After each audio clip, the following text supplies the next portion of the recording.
Hello, y'all. I apologize for being late.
So, I'll see if I could get these guys in. I apologize for being late.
Antique, Yeah, but it's it is. broken.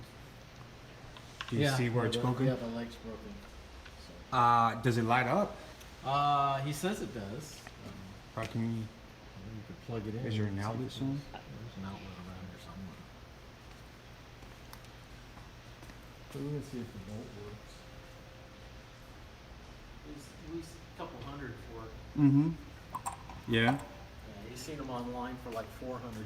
Yeah, I have an antique, vintage globe, but I don't think it's it's as cool as this one here. But yeah, it's all good.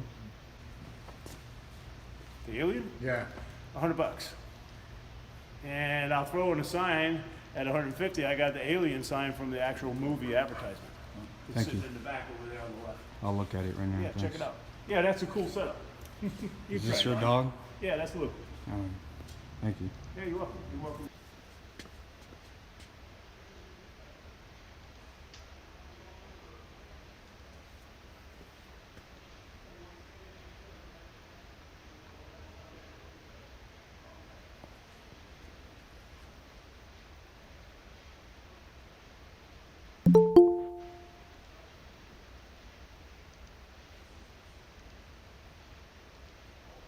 Hey, what's going on, Banso?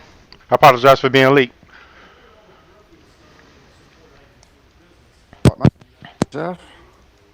Hopefully, Manny's still around. I'm trying to get him on now. Yeah, I see him in the chat, so he shouldn't be far away. Hey. Yeah, sorry about not getting back to you the other day too, mate. I've been No problem. had a bit on, mate. No problem, man. So I left a message on his channel there. Yeah. He's in the live chat on YouTube. So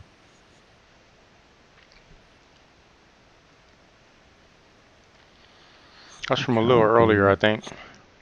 oh, is it? hmm Okay. But we shall see. Hmm.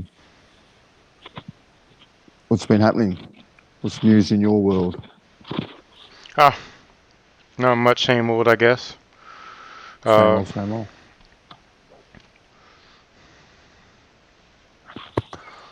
So, what do you do with yourself, mate, when you're not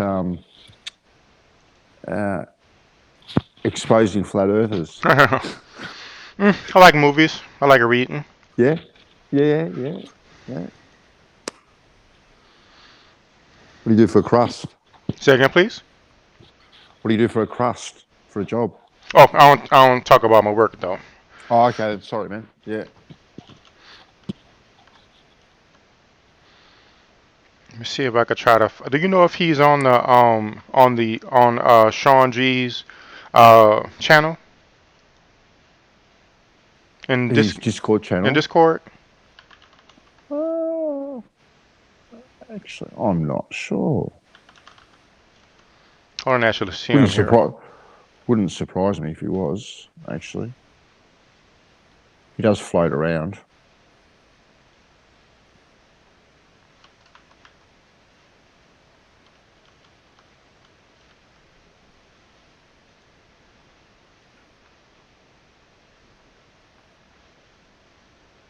See if I see him here. Let me have a look.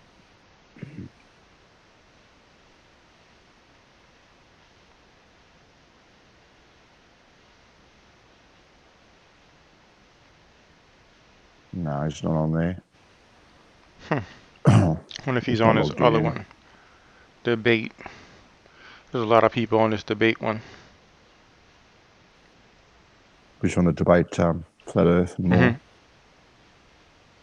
Never seen him on there, actually. Say again, I don't please. even think he's a member there. I don't think he's on there, actually. Ah, Well, I've never seen him on there. I've been on there for Oh. ages, so. Mm. That was, or we can hang out. Hopefully he passes back. he might be, I don't know about the 24/7 flat Earth debate. Don't know if he's on there. But I haven't seen him there either, actually. There's something called the 24/7 Flat Earth debate too. There is, yes, there's another one. That's a bit out there.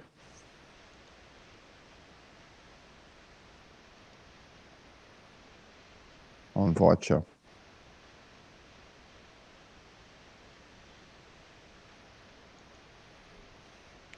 That's predominantly, well, that's probably 95% flat earthers there.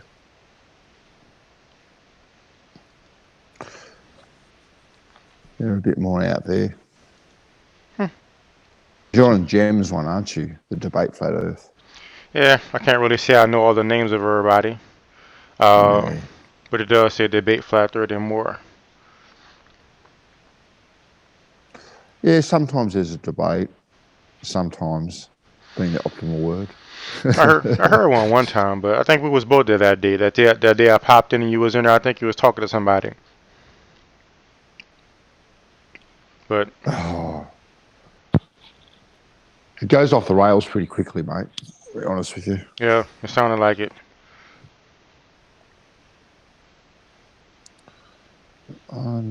What is Copernicus's real name? Is Copernicus's real name Nicholas, his first name?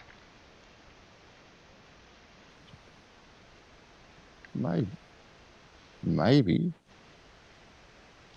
Let's take a look and see.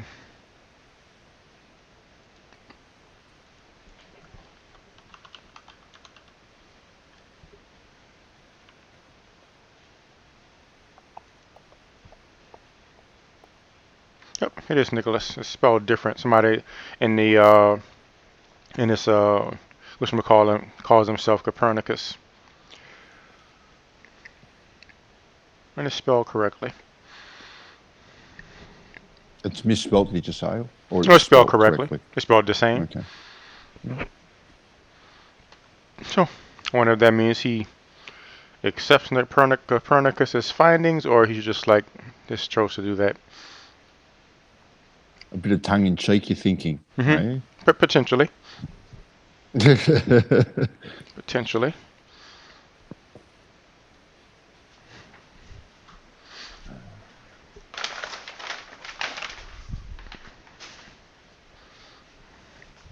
So, we could get a game in while we're waiting. Want to get a game in? Hold on, let me pull it up, mate.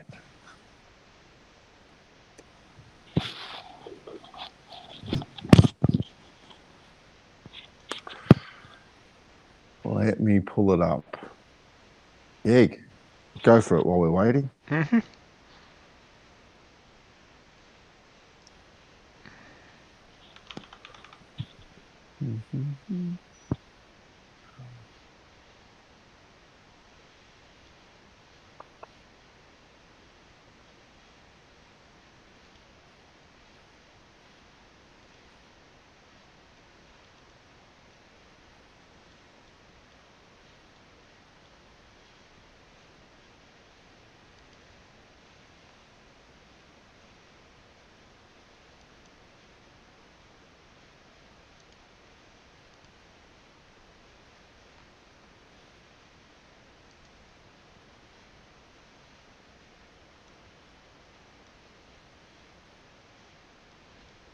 No one has time for sprains and strains. That's Hey, why what's going on, Darryl YouTube? offers quick X-rays and treatment for minor injuries. Do y'all Our happen to friendly know staff and convenient the mind of locations make it Manny? easy to feel better fast and get back to what you love.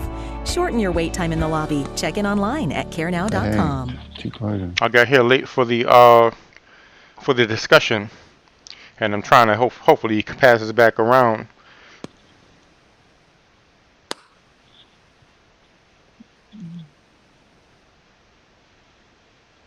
I'm on table 27, by the way.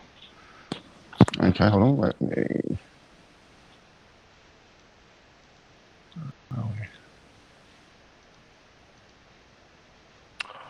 You know what? It helps when you sign in.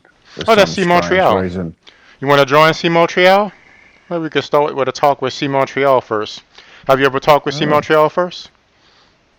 No, I haven't. But let's go. Is he a flat earther or a... She is. I talked with him the other day. Okay. Want to join C Let's Montreal go. and talk with Bansa until Manny gets back?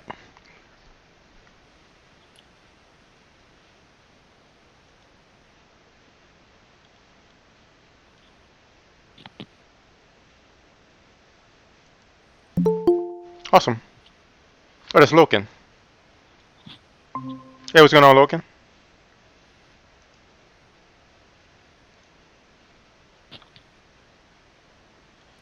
Hey. How you doing? Hey.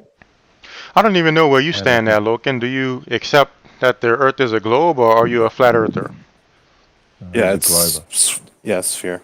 Oh, cool. 100%. He's a big donator with Jose's show, if memory serves me correctly. Well, it's one of the Montreal. channels I donate to. Yeah. Well, so thank y'all both for joining Interesting Tournament Events. And we have C Montreal joined. We had I guess sort of a debate the other day. Are you still securely on the flat earther side, C Montreal? Yes, indeed. Okay. More on the stationary Earth side. Okay. Well, why don't we do this? Because we had a talk planned with Bandsaw and the Mind of Manny, and I apologize I got here late. But he already is hopefully he passes back, but it seems like he's moved on. So, but what we can do, perhaps you two can start a talk, and we can see where it goes. So maybe we could start by you two introducing yourselves to each other, where y'all come from, and we could just see where y'all conversation ends up. I don't mind doing that, but before that, I would, if I may, because last time I told you guys some stuff and I didn't have anything to back it up. Okay. But now I do have something to back it up. Oh, like awesome. I promised. So, That's perfect. yeah. Happy days. Well, you're one step ahead of me because I've got nothing to back up anything. But let's go for it, Montreal. Sure.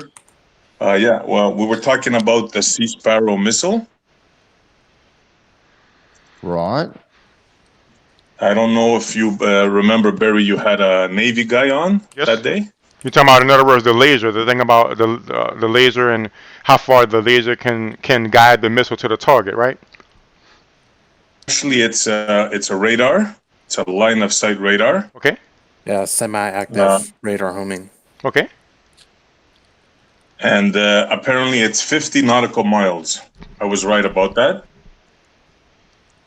And for reference, you can see the Mark Sargent show. He had a U.S. Navy missile instructor. So I don't know, it doesn't get better than that. Okay. So to make sure I'm understanding properly, you're directing that to Bandsaw, or you're directing that to me?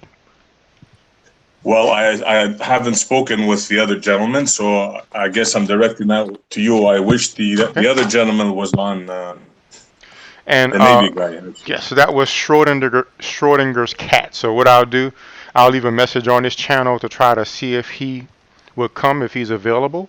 But in the meantime, I'd be happy to try to answer in his stead. And what I'll simply do is answer with the common excuse that flat earthers give. It seems like it was good enough for flat earthers to give it. It's good enough for flat earthers to take it. So, and you said that was from Mark Sargent, who was a flat earther. So obviously he got a person who's just pretending to be a military person in his line. It's all fake. Pretending? Yeah, it's all fake. It's not a real military person. You're assuming? Are you assuming this, or you know this for a fact? I'm assuming it. I'm assuming it's all fake. Okay. All right. So until you show me his military records and show me his all the stuff that proves that's actually a military person who knows what he's talking about, I'm gonna accept what he says. So we'll do it that way. Fair enough. Is this just a general conversation, like some hearsay sort of stuff, or is there some actual evidence for this? Why don't you show the link? What's the link, see, Montreal? We could actually look at the video. I could show it on the stream right there. I'm on the phone right now, so I really can't send you anything. Okay. But it's very common. Just type. Okay, what do I type? You'll find it in a second. Mark Sargent and what else? Mark Sargent. Mm-hmm.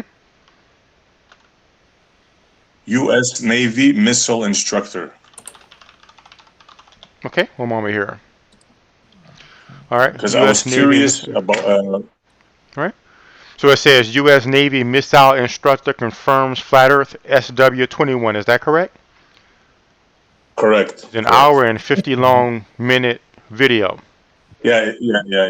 I wanted to have. I just want to have like the Navy guy, Schrodinger's cat, have a look at it. Since he's a Navy guy, I'm really interested in his opinion. Okay. Because he sounded pretty legit to me. Yeah, I don't really. Okay, Go ahead. Sorry. I was going to say, apart from a YouTube clip, is there any actual evidence, any citations for? I actually did a lot of research online. Like I spent about an hour checking on it. Mm-hmm. And it seems that they updated this specific missile. So I can't really find that specific quote, the line of sight, I'll be honest with you. I didn't find any other besides this. So to make sure I'm understanding properly, the only source that you found to say that that thing could go 50 nautical miles is Mark Sargent's video.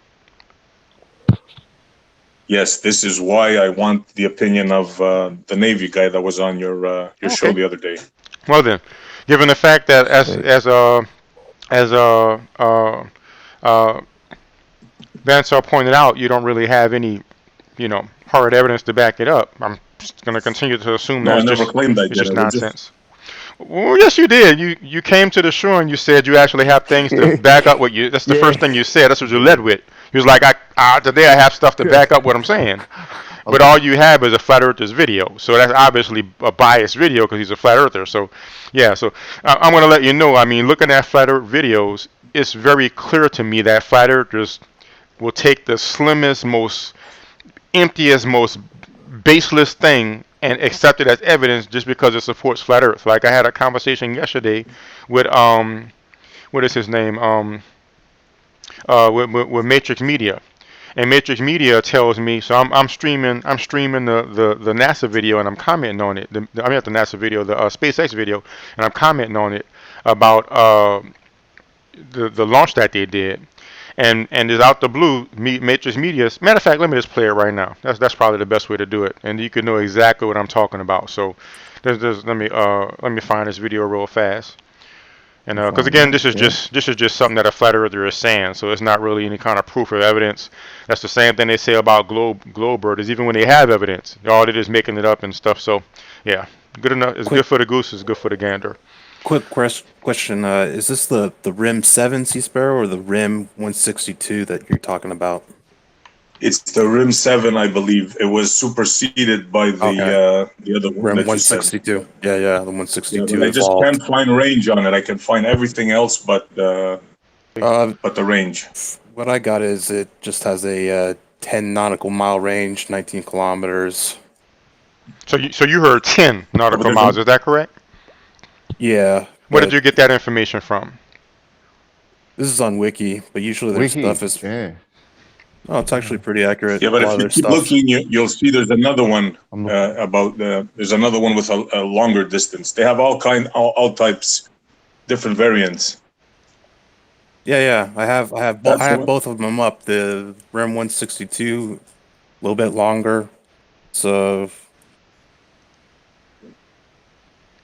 In a moment, I'll present this. 27 nautical miles. Hold up. 27 nautical miles. Does it say anything about the targeting, the tracking radar? Yeah. It's. Hang on, let me find it. Guidance system, mid-course update, data link, terminal semi-active radar homing for block 1.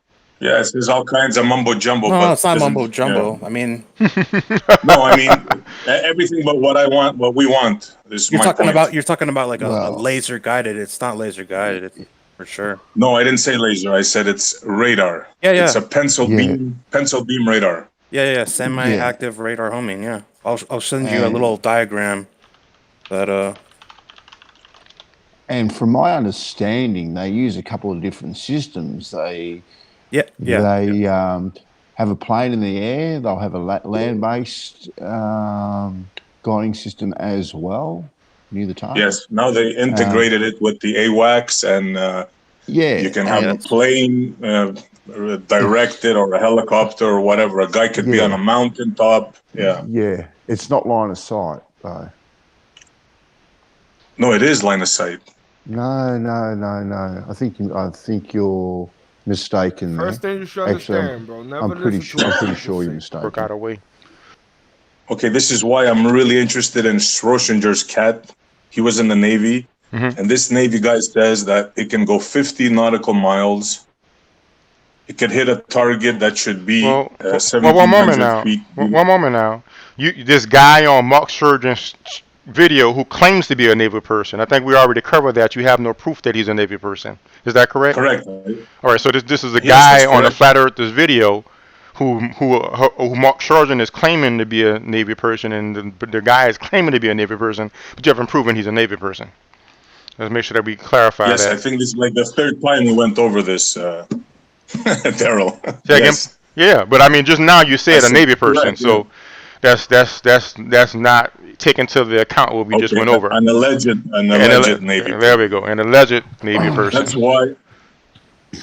That's why I want Schrodinger cat being a Navy guy. If he listens to his talk, he'll know if he's a Navy guy or not. So I'm really interested. I mean, hopefully he comes back. Go ahead. On the Navy website, the RIM 7, the fucking range is labeled as classified. So you might be like breaking OPSEC if it indeed has a 50 nautical mile range. There's the link for that. So and I know it could be people fucking tell classified shit on the internet all the times. Yeah, and I know. Yeah, he could be throwing it. I guess you forget about with the Wikipedia shit. Yeah, Wikipedia is not a good source. Yeah. Not for like certain like really expensive missiles like this. But cool. Why don't y'all take a look at this so I I can show y'all exactly why I hold flat Earth information suspect. Do y'all see that YouTube link that I posted called 1621? That at the end of 1621? Because I don't think y'all be able to hear it if I when I'm presenting it inside the whatchamacallem. So if y'all can go ahead and play that yourselves, just let me know when you click it, and we could just all listen to it at the same time. Maybe we could just do it that way. Hold on. Yeah, hold on. So I'll just actually stop presenting, and I'll start playing it for the audience right now, and y'all can just click it and listen to it yourselves, and it'll open up to the exact time mark, and just let me know when y'all start it.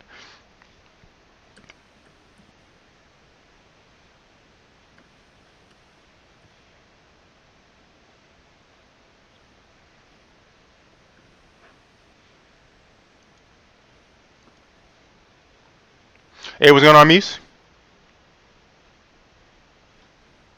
You want to hop on and talk to Bandsaw here now that C Montreal has left? How's he gone? I don't know if it was a mistake that he left or he decided to leave, but whatever it is, he's back. I guess it was a mistake. Yeah, sorry about that. It's because you can't open the video, while you're on the phone. Well, What's that? Is it because you tried to open that video, it disconnected you? Yeah. No. I just hit it by accident. Sorry about that.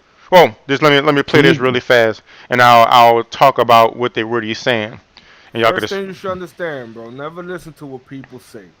People don't know shit. I hear you, man. Let me try to present it again. Maybe I could try to figure out how to play this thing in presentation. Can you drop the link in the YouTube chat? Oh yes, I'll do that. Yeah. Well, actually, they could see it in the YouTube, but I'll drop it in there anyway, just in case. Yeah. But let me present it for you all. Let me drop this link inside there. Let me get the actual link again. Was at the exact moment.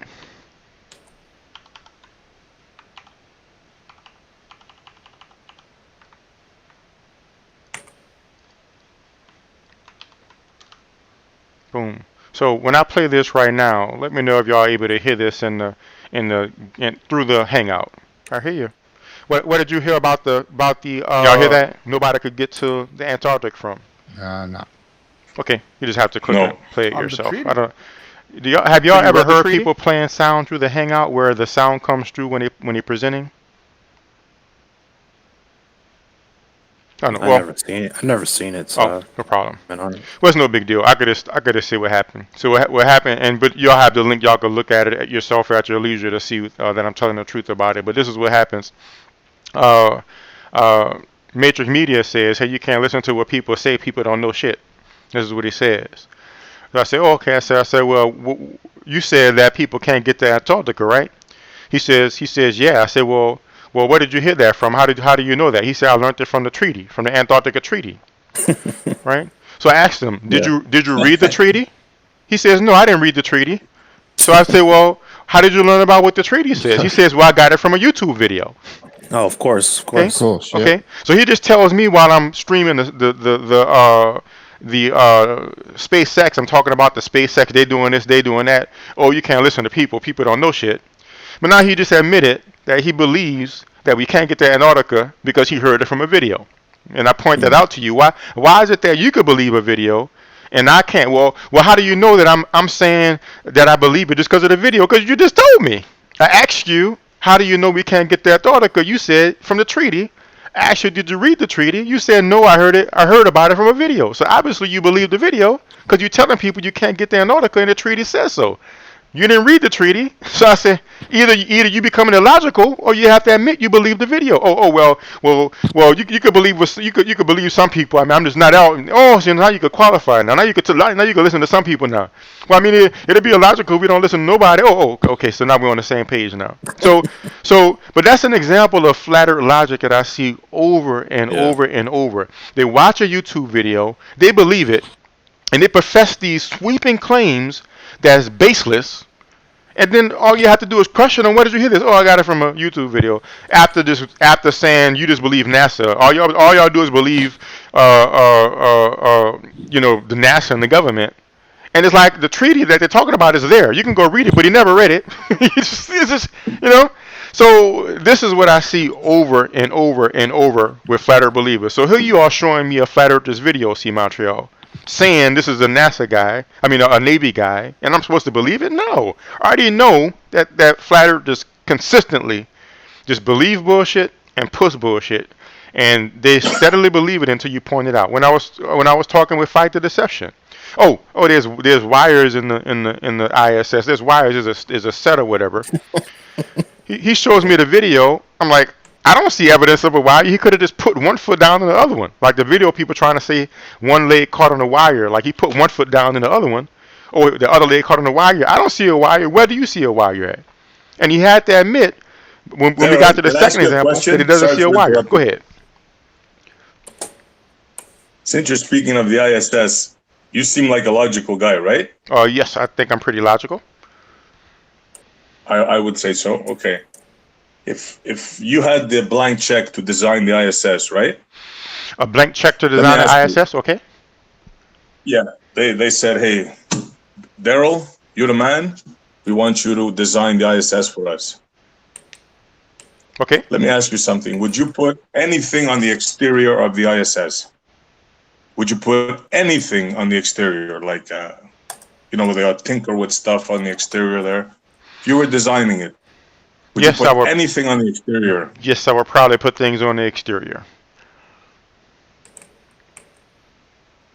Before you answer. I just answered. You hear me? Because I'm putting you on the spot here. I already answered. I said yes, I would probably put things on the exterior. Right. If you were designing a submarine, would you put anything on the exterior? Yes, I would probably put things on the exterior. You serious? You thought about that before you answered it? Yeah, it only took a second to think about it. Yeah. All right. Wow. What's your point? Define things. What's anything? Yeah, like maybe I put a camera. Why would you? Yeah, there's definitely. Maybe I put a camera. Yeah, maybe I put a camera. I wouldn't put anything on. No, in the vacuum of space, I wouldn't put anything outside. I'd put everything on the inside. So if I had to repair something, I wouldn't need a suit or a cord or risk the lives of my astronauts. Well, unfortunately, it's I would just just put all not the that stuff on the simple. inside. Okay, Sure well, it is. good for Look you. at a submarine. Maybe you should go to What's on the outside of a submarine? What is on the outside of a submarine? You're asking? Besides the periscope. That's on the outside? he says, what's on the outside of the submarine except what's actually on the outside of the submarine? That's what I was thinking about putting on the outside of the submarine. So, how are you going to tell me what's on? Well, it's almost like you're trying to say it don't make sense to put stuff on the outside except the stuff that's already on the outside. Darryl, don't go into comedy. You know what I mean. Don't go into comedy. Don't make me change my tone. It is comical to me. You just told me. You asked me what you. You're comical, dude. I know because it's funny to me. You're comical. It's funny to good man. Humor's good. What about the solar panels? You think they don't need those, or? Yes, but everything, all the stuff that they put on the outside, it doesn't make sense. Okay. Why don't we do this? Tell me what's on the outside and what's not necessary to be on the outside. Why don't we do that? What's on the outside of the ISS that they have on the outside that can work just as well or better in the inside? I would probably say 98% of the stuff they have saying on the specifically outside, what? They can put it on the inside. Just at the top of my head. Specifically and I have zero experience in engineering. I'm saying specifically what? Let me put it to you this way. Only a bonehead would put stuff outside a thing that's going 17,000 miles an hour in a hostile environment. Objects. Okay. Radiation everywhere. Maybe I'm not making my question clear. What is it that's on the outside of the ISS, or that they say is on the outside of the ISS, that would be better on the inside or will work just as well on the inside? Specifically. Like I said, probably everything. So you don't know. Is that what you're saying? I can't think of one thing besides the solar. What do you know that's on the outside other than the solar panels? You said 98%. What else do you know on the outside other than the solar panels? They're always They're always on the outside What working on else something. do you know of on the outside specifically other than the solar panels? Darryl, I'm talking about. You know what I'm talking about. No, I don't know gonna what you're try talking to about. wiggle No, this. I don't know what you're talking about. I'm asking you what you're talking about. I'm asking specifically what on the outside of the ISS, specifically other than the solar panels, because we all agree solar panels need to be outside to catch the sun. What other the 98% of the things that you say should be on the inside? Name one. Let's start with one that would be better on the inside. Name one. Yeah, let's just start with one. We can go one by one. You're gonna make me bring out the ISS So now. you don't know. Is that what it is? Just tell us if you don't know. This is your problem, Darryl. Okay, what's This my is your problem? problem. You guys always do this. You're round earthers. You don't look at the big picture. You know. You are not answering Like the last question. time, I'm telling you Like about flat earthers pressure in the always. box, and you're Oh telling my me take a gosh. tire, put it in a Oh my room, gosh, man. hang a I don't feel monkey like on the dealing with corner. this, man. Bye. Oh my gosh. This is why I'm going to start talking to ISS to flat earth people less. He starts off by saying 98% of the stuff on the outside should be on the inside. It would be better on the inside. He can't name one thing, except for the one thing that we all agree should be on the outside. He said 98%. He can't name one thing. One. Mm-hmm. I'm asking you. Expert on Yeah, exactly. So he's ISS. the expert on how it should be designed. Oh my gosh, this is the idiocy is just is beyond words, man. I had a couple of questions for him, And they wonder unfortunately, why but people anyway. think. Huh? they're What do you say? Sorry. Go ahead, Sorry, man. Chick. No, I said I had a couple of questions for him, unfortunately, but anyway, it won't happen. Yeah, man. I just and perhaps that was why I came late. Maybe I was just. It's not that I intentionally got here late, but I'm probably subconsciously I was dreading Bandsaw because I would probably hear something like this. But yeah. But cool, man. It is what it is. It is what it is, and it's the same old. Yeah, the same old over and over, man. I don't know. I could do something better than just talking to people who are just going to just it's just nonsense over and over. Well, so this is what happens when it comes to the evidence and all that sort of stuff that they want to produce. It's just, it's a bloody YouTube clip, here and there, and some wild sort of conspiracy or wild claim that they've got no expertise in whatsoever. Whatsoever. Whatsoever. Like, fine. Darryl, you want to design the ISS. How would you do it? Oh, seriously? I'm kind of gathering you'd want to do a little bit of research into it first. Like, they're just fucking ridiculous questions in the first place, to be honest with you. But I mean, in a hostile environment like space. So we know that it really is. Like, people are they're setting stuff out there. What do they have to look out for? There's stuff floating around there, but do they really have to protect everything that's on the outside? I kind of doubt it. Stuff's floating up there, been floating up there for years and years and years, and I don't know. I just shake my head sometimes.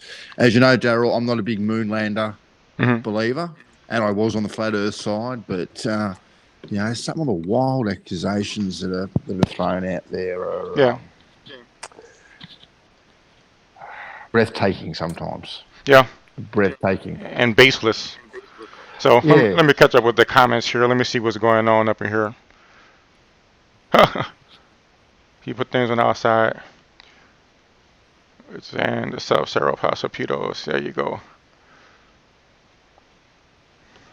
Thanks, nigga.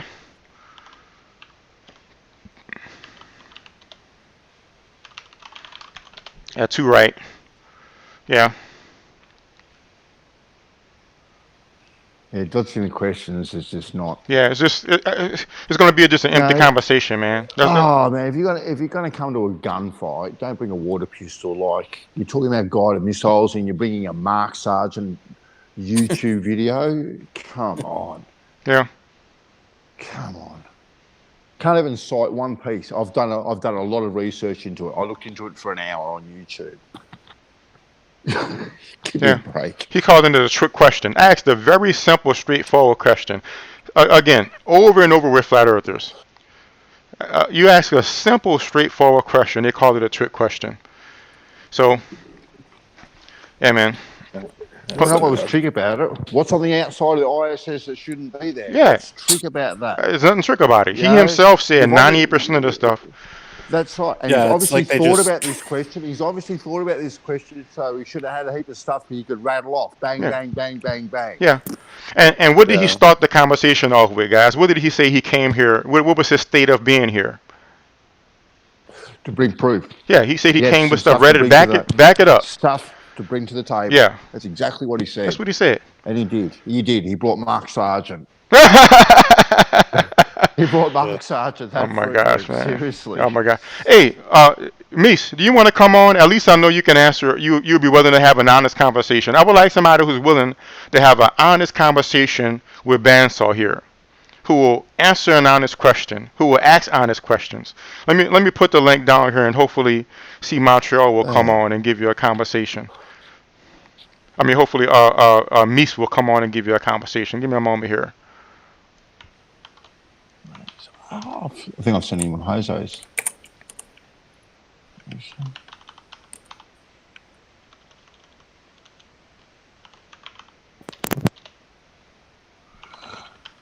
Yeah, simple logic. You should have had stuff already prepared. You've thought about this, Montreal, for a long, long time, mate. Yeah, man. I'm just really not going to spend a lot of time dealing with this, man. We said that's how that conversation went with circles. Yeah, exactly. That's why it went 6 hours with the fight to deception. Yeah. Yeah, 6.5 hours. Yeah. It's just like, and it never got anywhere. Anywhere. We was 4 hours in, and he's still saying, "What about this?" I'm saying, let me just stop you. No. Let me listen. He tells me we back to the same exact thing again. So I can't do it no more, man. I just can't do it no more. Well, I did tell you, Darryl. I did. Well, you've been chasing the tail for a long, long time. See, Montreal, this is the second time you tried to get in. If you do not answer the question, I'm just going to boot you again. Are you ready to answer the question right now and tell us at least one thing that should be removed from the outside of the ISS? Look, I could have spent this time searching and looking, but I didn't do it. I don't know the stuff that should be. Thank you. That's all you have to say. Right? Thank you. If that's the truth, that's all you have to say. Is that the truth? I always say the truth. Okay, then. That's all you have to say Unlike then. you guys. That's all you have to say. Why did you have to spend 2 to 3 minutes dodging a question? I'm not going to spend an hour or two Because sitting Darryl, here. you always do that, man. Ask a simple, straightforward question based upon the claim you made. If that's the problem, you need to leave now.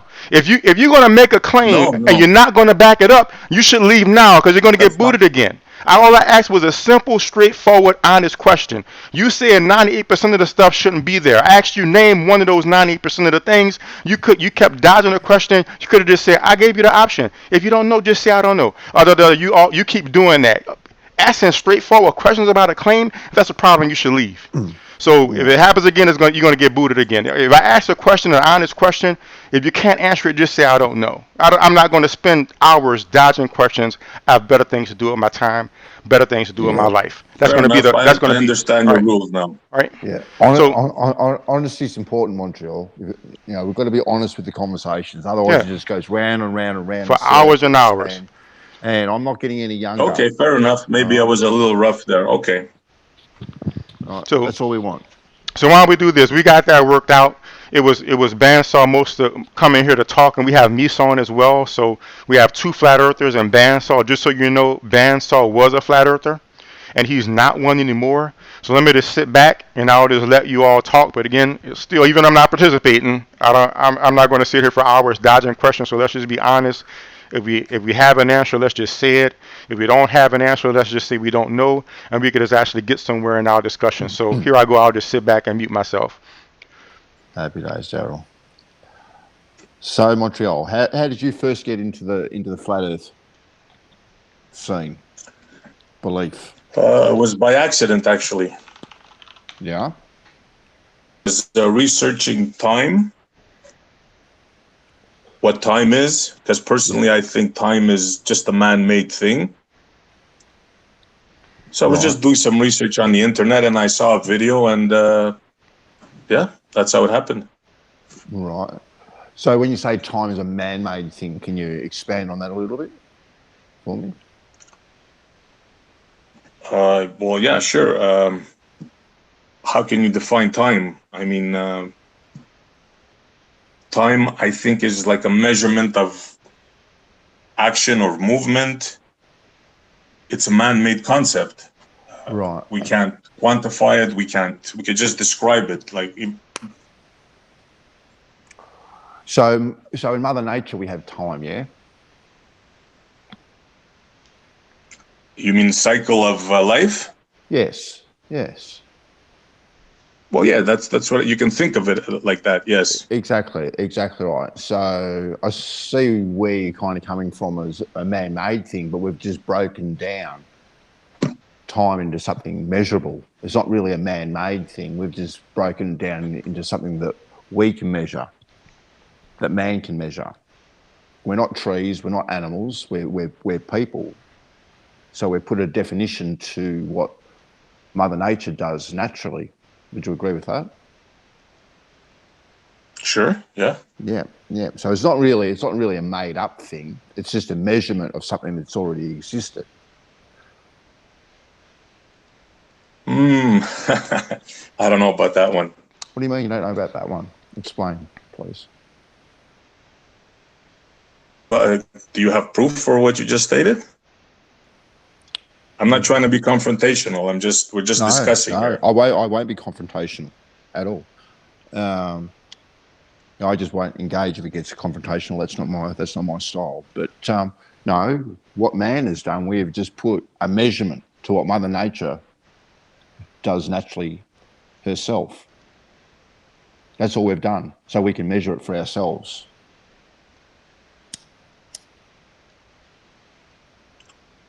So we can conduct our day-to-day lives around it. So the measurement of time, yes, that is man-made, but time itself isn't man-made. It already existed, time. We've just put a measurement to time. I don't think. I believe it's a concept. I believe it's a concept. How can it be a concept if it already existed? It already existed. Well, it can be proven. Can you prove time? Well, Mother Nature has time, has cycles. Cycles is a time. A cycle is a cycle. Time is time. Okay, then. So we have a day. Is that just a cycle? What's a day? We've put a measurement to a cycle and we've called it time. Did you accept that? Yes, we. Yes, indeed. Yeah, man. Yeah. The elephants didn't do it, or the trees didn't do it. We put exactly. We put a measurement to a cycle. Okay. I can agree with that. Yes. Okay then. So the measurement of a cycle, that's a reasonable thing to do, isn't it? Yes. Okay. So do you think that is a fallacy of some sort? Time. Do you? No, it's not a. Let me ask you a question, Yeah. if I may. Yeah, go for it, mate. Okay. Do you believe that we can bend time? The bending of space time. Is that what you're referring to? Yes. That is a very complicated subject, that one. The bending of space time. And honestly, you can call it complicated. And honestly, I don't know enough about it. So may I? I just have to say I don't know. Can we bend space time? I don't know. Yeah, go on. Sorry, didn't mean to interrupt. No. I'm just laughing about what I'm about to say. Yep. Before I say it, it's. Okay. I think it's a pile of horse manure. Personally. Okay. That's fair enough. Yeah. That is fair enough. Just think about it. Yeah, look, I'd have to. Bending of space time. Like I said, the bending of space time and whatnot is a very complicated subject and way above my pay grade. It would take a lot of research probably for me to even get my head around it. I know the simplicity of it, but that's just on a very simplistic level. But anyway, let's move on from time. So I was looking into time that you got into flat Earth. So when you were looking into it, what some flat Earth videos popped up on YouTube or something? Did they, or did you specifically go looking for flat Earth? No, it just I laughed at it when I first saw it. Mm-hmm. Mm-hmm. You know, being into science all my life, Stephen Hawkins, Einstein, one of my heroes. Now I laugh when I hear Einstein's name. Right. I can tell you why if you like after. Yeah. So yeah. Well, I think is to interject, guys. I think it'd be good to actually elaborate on things. So, like you mentioned Einstein, and you said that you laugh when you think of his name, and there's a reason why. I mean, why don't you tell us the reason why, so people could be abreast of what's going on? Sure. I used to think he was the smartest man alive. Then when I done some research on him, I found out, like we discussed last time, Darryl, he's a big plagiarist. I have proof to give you then, but I do now. Awesome. You could present your proof on that to Bansaw. Sure. I can refer you to citations from, it's a book called Einstein's Plagiarism of the General Theory of Relativity. Paperback book, March 23rd, 2017. It's 792 pages.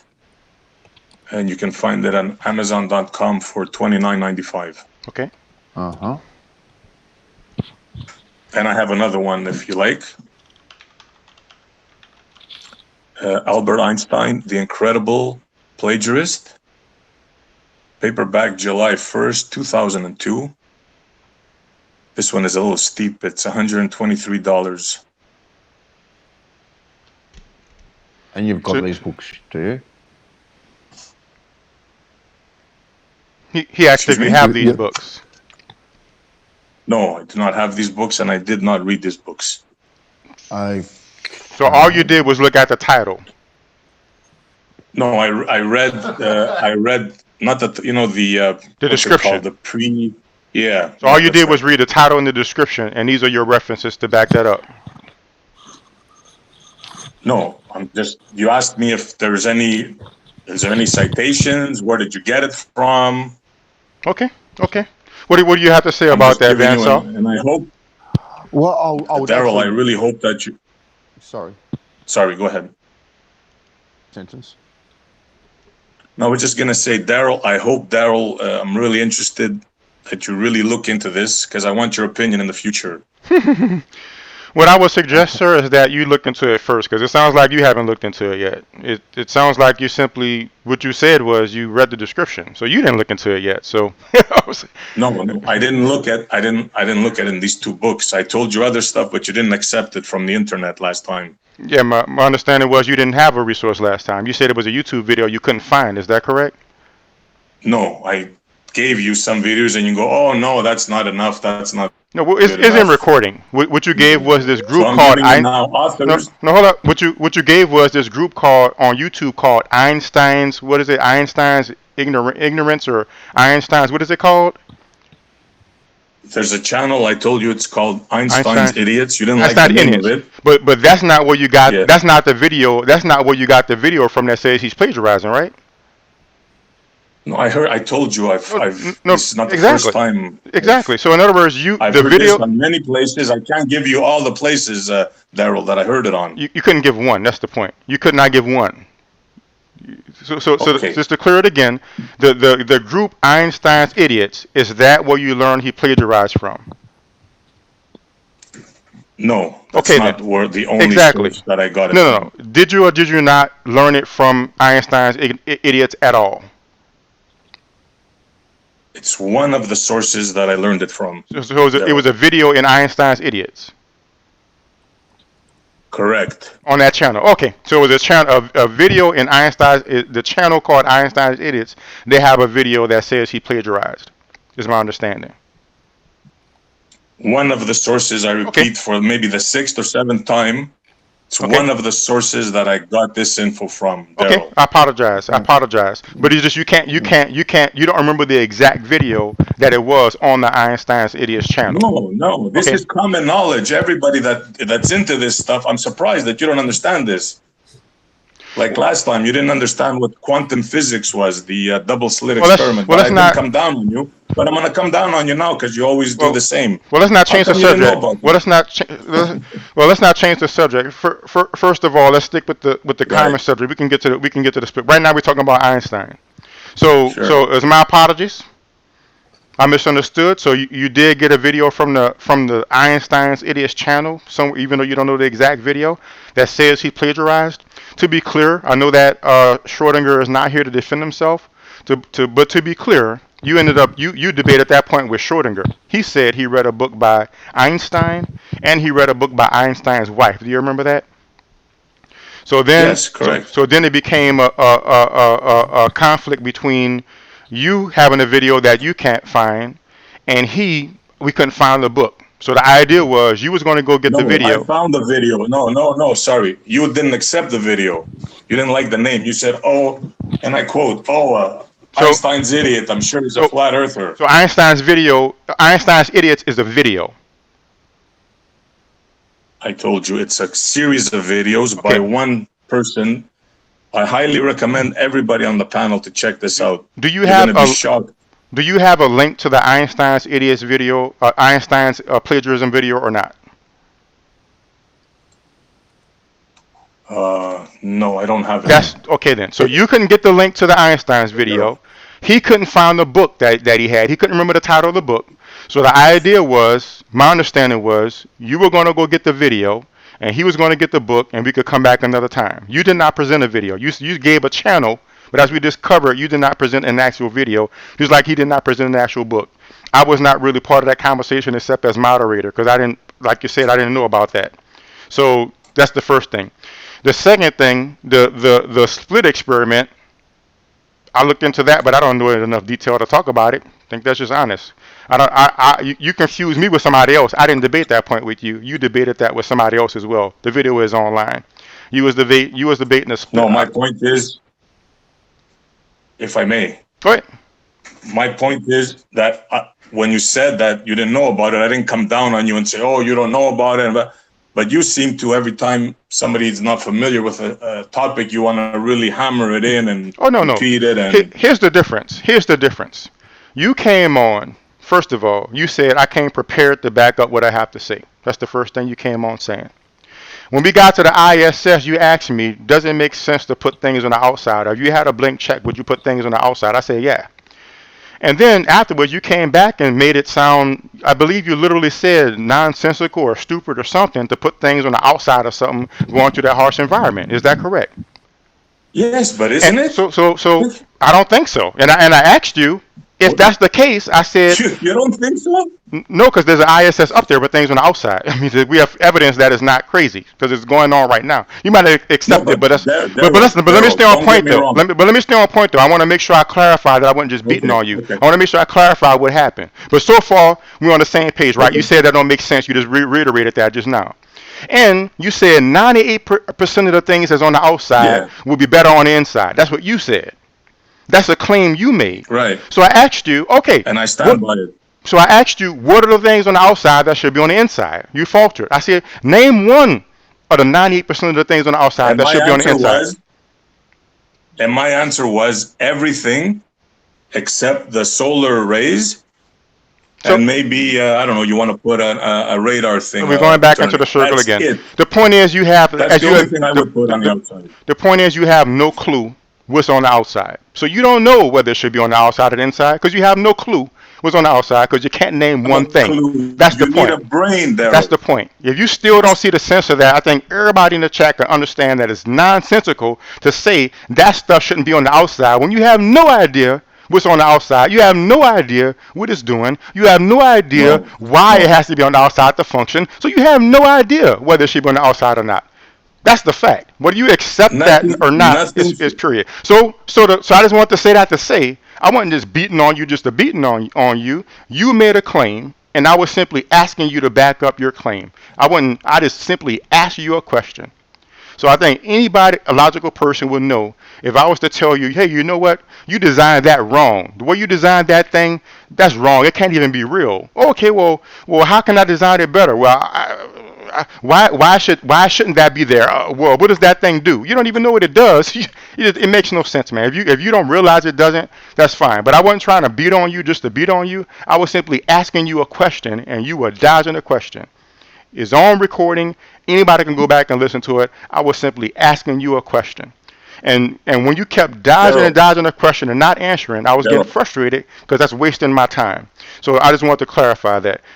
So like I said at the front, if that's a problem for you, you can leave. But I may ask you a question about something you claim. If it's a problem for you to answer a question about things you claim. You're getting triggered for nothing, Darryl. Well, I already explained why. Because I believe my time is important. I believe my life is important. And I'm not going to spend hours and hours anymore with people dodging questions. It's not going to happen. That to me is disrespect. To come here and make a claim and then keep dodging a question about the claim. To me, that's disrespectful. To me, that's ignorant, frankly. So I'm not going to deal with that. If you call it triggered or whatever you call it, if you call it beating up on you, I don't care what you call it. It's not going to happen. So just keep that in mind. So I'll sit back and let y'all talk again. All right, man. Listen, I didn't mean to trigger you, and I understand how your channel works. Awesome. And I will respect your rules. That's it. Awesome. So I'll sit back and let y'all go again. And I believe that we left off on he read the description of that book and saying that Einstein plagiarized. So that's what he wants us to look into. So go ahead, Bandsaw. What you got to say? Okay, but Darryl, can I ask you one thing? Go. Can I ask you one thing? Go. Promise me that you'll look into the Einstein thing honestly, truthfully, on your own. So in a future time we can discuss it. I don't know if I could. I don't know if I could promise that, sir, because and I'll tell you why. The same reason. My time is valuable. So I have things that are more important to me than you making a claim based upon a YouTube video and the description you read of a book. I mean, that doesn't really motivate me to take time out of. I mean, how big is this book? This book is 792 pages, made on CreateSpace. I mean, don't read the book, Darryl. I'm not telling you to read the book. Do some research, man, on your own about what I told you. Aren't you the least bit interested? From someone who tells me from someone who tells me that 98% of the things on the outside of the space station should not be there or would be better on the inside, and you can't name one thing. Let me tell you, brother, your logic does not scream good to me. Your position does not scream good to me, and that's why I brought up that interaction with Matrix yesterday. You know, oh, you can't believe people. People don't know shit. Oh, but you just listen to what this guy says about Antarctica without reading the treaty. Flat Earth believers' logic is obviously not good because you believe the Earth is flat. So you telling me that does not motivate me to think, wow, maybe that might be true. From the person who just told me 98% of the things on the outside of the ISS shouldn't be there, or it'd be better off not there. You can't name one thing. You don't know what the hell they're doing. You don't know if that's the best place for it to possibly be. So yeah, what you're saying does not motivate me in that way. All right, so, I got it. So let me go ahead and let you finish talking with Bandsaw. Okay, I would like to ask the remaining of the panel what they think of what I just said about the ISS. Does that sound stupid or does that sound logical? To me, it doesn't sound stupid. How about the rest of the guys? All right. I understand where you're going with it, but you got to understand where Darryl's coming from. Like, if you're gonna say, and remember, I'm on your side. I don't believe the Earth is the globe right now. But if you're gonna say, just like you said, that we can't have this and this out there, or this doesn't make sense, and you don't even know why or what, you can't blame them for thinking that's a little bit nonsense. But like as a flat Earth person, I understand where you were trying to go with it. But if we can't elaborate on it, if we can't explain why, it's best just not to even say it, dude. You know what I mean? Okay, fair enough. Yeah, Thank you. Yeah, if you're going to go down a path, you have to go down the path. You can't just take one step. You've got to be Okay. prepared to go further down. Otherwise, it's just a shallow argument, and it doesn't really lead anywhere for the conversation. It's just a lot of who's, what's, ifs, buts, and maybes, really. Yeah, Darryl is very logical. You got to give him Exactly. that. He's Yeah. very, very point to point. Exactly. No games. There's no bullshit. No Yes. bullshit here. Now, Yeah. what I do find interesting, Montreal, that Einstein's idiots and whatnot. While you were having a little bit of a chat with Darryl, I pulled some of them up. And what I noticed, which is very, very interesting, like a lot of other flat Earth videos and channels out there, they frame the flat Earth argument in a very particular way, which I find very, very interesting, how they frame the argument. And they frame it with a lot of propaganda words and using things like the quantum mechanics religion or science is a religion, and they're always hammering these things into your brain, saying it's a belief. There's nothing behind it. You know, you're following a cult and this sort of thing. What do you think about that? Do you not put any faith in science whatsoever? Do you think all science is bullshit? No, to the contrary. Okay, then. As a matter of fact, I've been into science my whole life. It's not science that I don't believe in. Like, I believe in the science of cars, the science of planes, computers, everything, of course. Okay, then. It's the pseudoscience part. So what pseudoscience? What do you define as pseudoscience? A lot of things that cannot be proven. Like what? The distance to the sun. Like what? Yeah, like the distance to the sun, for example. The distance. How about that? The distance to the sun. Okay. And do you know how believe they know the distance to the sun? I believe that they have the technology to measure these things. Yeah. You know, it's changed a few times, the distance to the sun, correct? Yes, and science does change. That's what science does. Right. But it's always been. See, that's what I would call pseudoscience. But it hasn't changed by a great deal. Would you agree with that? Like you're saying, okay, so they're saying at the moment the sun is roughly 93 million miles away. Thereabouts. Right. Okay. How far do you think the sun is away? I don't know. You don't know? I'm honest enough to say I don't know. Do you know how they arrived at that distance? Haven't they used spectrometers and stuff like that to work it out? I could be wrong. I don't think they use spectrometers. I think they deduced the size of Venus. Right. Yeah. They assumed the size of Venus. Assumed it. Exactly. Well, that's the key word here. Okay, then. Assumed. Okay. Let's get it back down on Earth, right? Because that's where you. This is pseudoscience. This is an example of pseudoscience. Yeah, okay then. So the sun is pseudoscience because what? Because we can't. No. Because we can't No. The distance to the sun. Let me be clear. Well, it's an approximation. It's an approximation, so I wouldn't call it pseudoscience. It's an approximation. Fair enough. Okay, so it's not really pseudoscience. Yeah, if they're saying it's an approximation. They haven't said it is exactly 93 million miles away.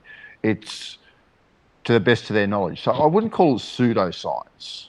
The method is a little funky, though. You got to admit. Like if we're back before we have any of this technology, and all we got is some telescopes, and we're just looking up at some lights in the sky, and I say, "Bro, you see that light right there?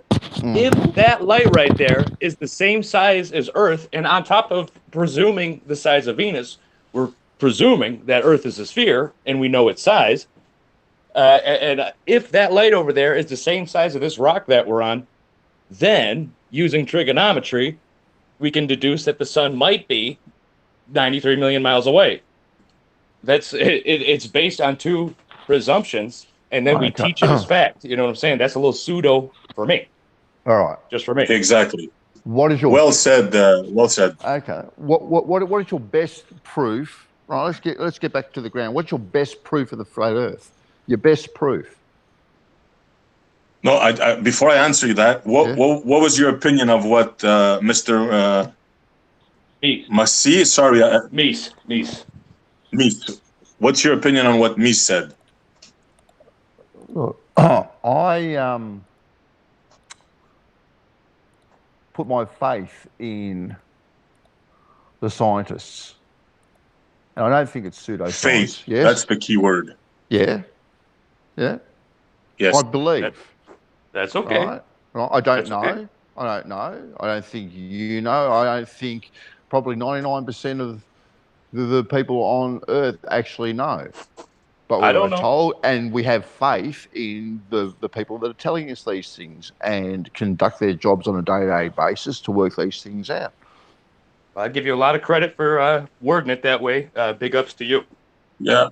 Big respect, Bandsaw, because that is faith. Well, Yeah, you've got to have faith. You've got to have faith in this world, don't you? Otherwise, how do you get on with your day-to-day life if you don't have faith in the people that are around you? You can't do it. It's impossible. Agreed. Okay. Then? Agreed. But the thing is to put your faith in the right people. Well, the right people. Not the people that. Well, yeah, you're talking. Anyway. What is your biggest proof of flat Earth? All right, let's not talk about faith and whatnot. What's your biggest proof of flat Earth? You want me to tell you what dragged me in? Yes. And look, I'll be honest with you. I cannot tell you 100% that the Earth is flat, but I can tell you it doesn't seem round, and I'll tell you what dragged me in. Yeah, go. You know the old sailor story, seeing the boat go off the edge? Right, yeah. Right? And then it goes down first, and it's claimed that it's going beyond the surface of the Earth, right? The curve of the Earth? Yeah. Okay. Now, that was before we had the magnification power that we have today. So once I saw that, I said, whoa, wait a minute. How could this be? You mean you can zoom in and bring the boat that sank over the horizon back into view? So the P900 did it for you? Yep. Okay. Okay. All right. No, that got me into it. That made me say, wait a minute. These guys are not that stupid after all. Maybe it's us, the people that are stupid. Well, maybe they didn't understand what they were looking at either. Well, how can you explain it? Well, just that. Light acts and reacts in a very, very strange way in different sorts of conditions. You'd agree with that, wouldn't you? Of course. Okay, so, and you know light can bend, don't you? Yes, refraction. Exactly right. All right, so if they can do all these things, having a camera that can zoom in on an object and bring it into focus, to me really isn't all that outstanding, really, because also too you can only do it for so far, can't you? You can't do it forever. Yeah. I was thinking the same thing, Bandsaw. I was thinking the same thing until I realized that you cannot bring in something that vanished over water. If it goes under the water, like under the curve, no matter how much zoom you put in, you're just going to see water there because the boat went under. Think about it. But like we said, there's no way around that. We have refraction, bending of light. What do you mean? You see it with your eye, right? It disappears, right? It disappears. Yeah. Right. Right, and then you've got some magnification. Right. Mm-hmm. But it disappears behind a wall of water, right? We can't see through water, correct? Is it? Can't we? Well, that's what the round. That's what light bends through water, though. So that's what the. Listen to this. Yeah. This is what the priests that you refer to as, that we refer them as, which they are, Yeah, That's what the priests have been telling us for centuries. no. I'm going to pull you up right there. Because you are slandering a lot of people when you use derogatory terms like that. There are a lot of good people That's out what there. you use. No. That's what the terms you use. What do you mean? When did I use that? Well, who said priest before? If it wasn't you, I apologize. No. I said, don't you find it interesting that in a lot of these YouTube videos, right, they use derogatory terms like the religion of quantum mechanics and stuff like that. It wasn't me calling them this. This is what I've noticed on these videos. It's not me doing it. Right. Okay. Okay. I think that the flat Earth fraternity throws out words like that way too flippantly. Whether it and you are denigrating, a whole field of people that dedicate their lives to things, and I don't think it's fair. It's the same. It's the same thing when the flat Earth people talk about NASA and the Nazis. Throwing the word Nazi and NASA together, I think, is just vile, to be quite honest with you. It's just absolutely. No, do you know why they do that? Do you know why? Do you know why they do that? Why? Do you know why? Right? Yes, I do. Why? I can tell you in detail. Right? What? Because they. Werner von Braun. So what if they were Nazis? So what if they were Nazis? Does that make any difference whatsoever? Yeah, kind of. Yeah, it makes a lot of difference, dude. I'm sorry. I'm going to pull you guys up right there, right? Because if you're going to create an organisation, right, to build anything, whatever it be, rockets, cars, whatever the case may be, right, you are going to search for the best of the best. Now, the best of the best at the time happened to be Nazis. It's neither here nor there, right? But they were rocket scientists at the time. But the way you put the words NASA and Nazi together, right, to once again slander people, a whole organisation, that's what you do. You slander a whole organisation. It's just wrong. It is just absolutely wrong. And it's quite vile, really, to be quite honest with you. Well, I agree with you that flat earthers do have a tendency to throw out some really crazy stuff really flippantly, and they do slander a lot of organizations and people. And there's a lot of stuff that flat earthers do that I do not condone or agree with whatsoever. But the founding of NASA, if these guys were that involved with it, at least in my opinion, does make a big difference, because these are guys that were coming from a worldview and a perspective that in their minds it was perfectly acceptable to do some really heinous stuff for what they believed was the greater good. And that makes, NASA's objectives, at least when it was starting out, really questionable just for me. Well, yeah. I agree. Can I give an example? Far away. Mr. von Braun was in charge of a factory. I don't recall exactly what they made, but it was filled with slaves. And every day they would hang outside the factory the 6 slowest Jews as an example for the rest of them. So what did the Americans do and the Russians after World War II? Well, the Americans was under Operation Paperclip. They took about 1,000 of these guys, and that's how NASA was started. Gave them new names, new occupations, new lives, the whole bit. These guys that we were just at war with. Where are you getting this information from? Operation Paperclip, buddy. Operation Paperclip. Where have you guys been, man? Operation Paperclip is declassified. You can look all that stuff up, buddy. And I recommend you do. You'll find it interesting.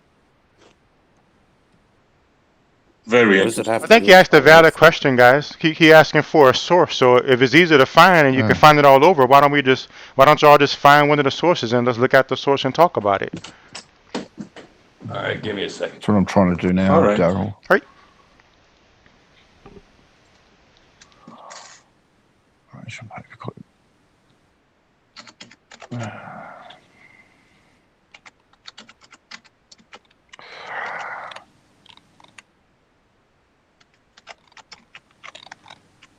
So you guys believe in the space, yeah? Here, I got one. PBS NewsHour. PBS. 5 years ago, Yeah. recruited Nazis for Operation Paperclip. Yes, government-funded special. Awesome. What's the link? I'll share with everybody on the channel. We can play it. Yeah. Let me see if I can get you that. I apologize, Darryl, because this is like really my second debate that I've ever had, so I'm not really. No problem. I'm a newbie. Let's put it that way. What did you search? I could try to help you find it.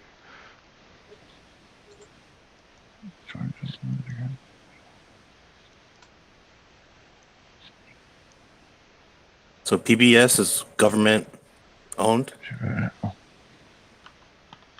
Government yes. funded. My understanding is yes. PBS is like a government public station, public broadcasting service. That's what And it's also called. it has private. And it was called what again? PBS what?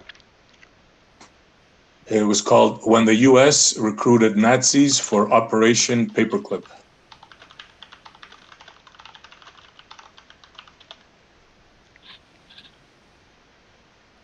This is a news story, is it? Oh, this is a YouTube video? Montreal? Yes, it's on YouTube. It's 5 minutes and 58 seconds. I see the video he's talking about. I'll play it right now, and I'll put the link in. So I know I can't show this. I can't let you hear the sound in the stream. So I'm gonna put the link inside the Hangout, so y'all could just look at it on your own, and I'll play it for everybody in the stream right now. So I'm about to play it right now. It's only 6 minutes, like you said. It's just over 5 minutes. So it's playing right now for them. Moment when national security interests trump ethical. I appreciate that. Yeah, man. Has our book conversation.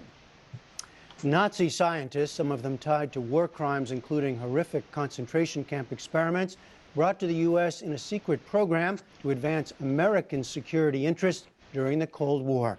It sounds like the plot of a film drama, but it actually happened, and on a large scale. The story is told in the new book, Operation Paperclip. Author and journalist Annie Jacobson joins us now. Welcome to you. Thank you. So these were top scientists in the German war effort, sought out by the U.S. military as the war was coming to an end. That's right. These were Hitler's top weapons makers, and Operation Paperclip became a classified military program to bring them to the United States. It also had a public face, so there was, on the one hand, the truth about the program kept secret, and on the other hand, the idea that we'll tell the public that these are the good Germans. And, the good Germans, but they were dedicated Nazis, the ones you write about. We should say there are many, 1,600 in all, right? Yes. You document about 21 of them, dedicated Nazis, some, as I said, involved in horrific stuff. What they did was known, right, to the people to the Americans who were seeking them out. Certainly to the American military intelligence officers who were interviewing them. The idea that they were involved in war crimes was really necessary to be kept secret, and that's exactly what happened. And so in the book, I think I unveil a lot of the truth about this program that has remained clouded for decades. So give us an example of one of the figures that intrigued you. Well, I think one of the worst case scenarios was that the United States military There's made another the decision interesting to one, bring Darryl. Walter Schreiber. This was Major General. This is still playing, though. It's at like about 2 minutes. Well, hold on one moment. This one is at like 2 minutes. Reich. He wound up at a military facility in Texas. And doing what? Well, during the war, Dr. Schreiber had been involved in the vaccine program for the Reich, which sounds like a nice program, but it was actually a program to work on protecting German soldiers from these biological weapons that were also being manufactured. So he was involved in war crimes in concentration camps. He became a prisoner of the Soviets and then defected to the United States. We saw him as someone who we absolutely wanted here for his knowledge. So in the United States, it still remains unknown what exactly he did, only that he worked for the U.S. Air Force in Texas.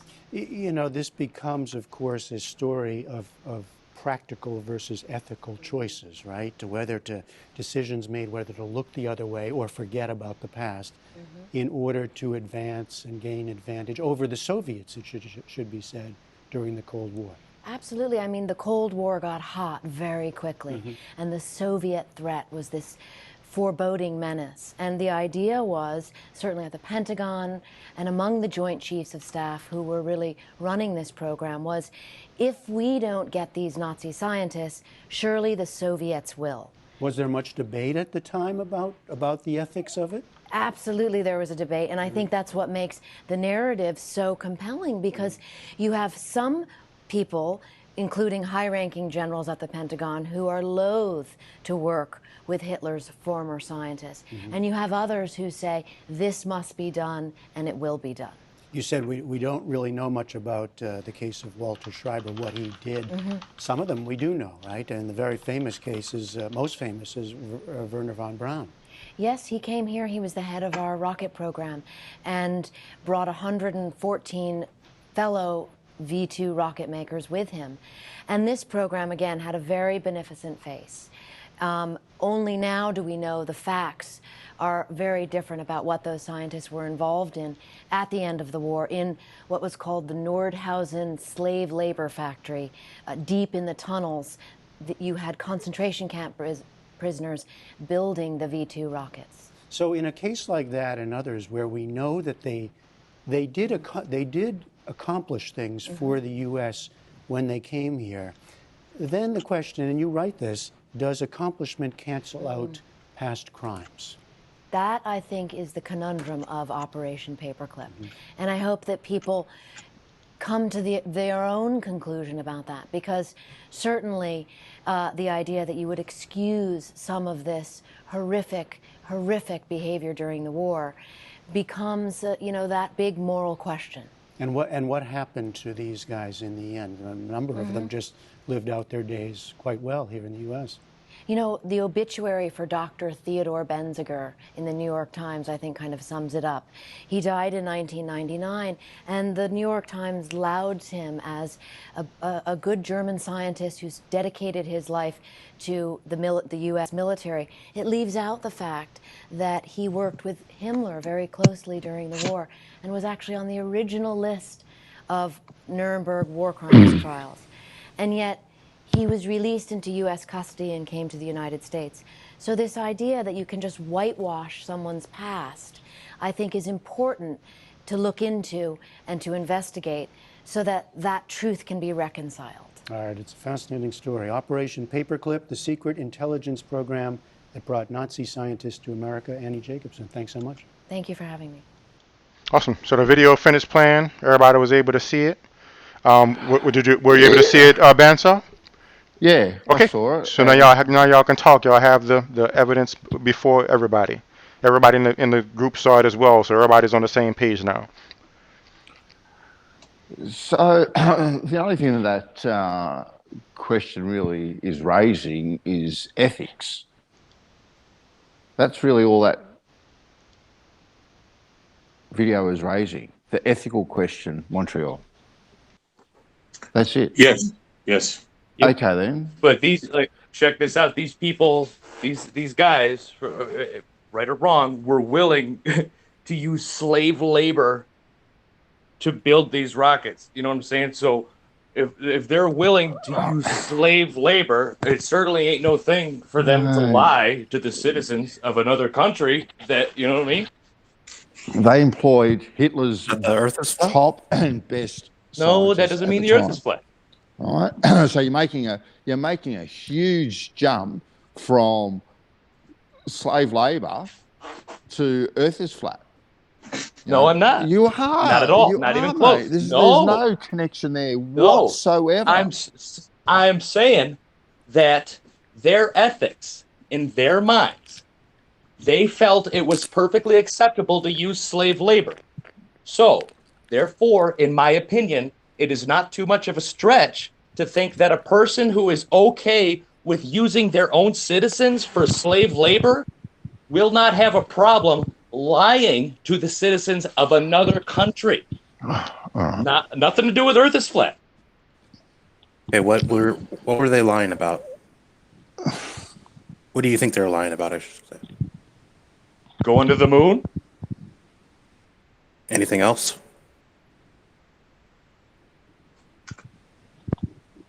I'm interested. Does everybody on the panel? I know Mies doesn't, but does everybody else on the panel think we went to the moon?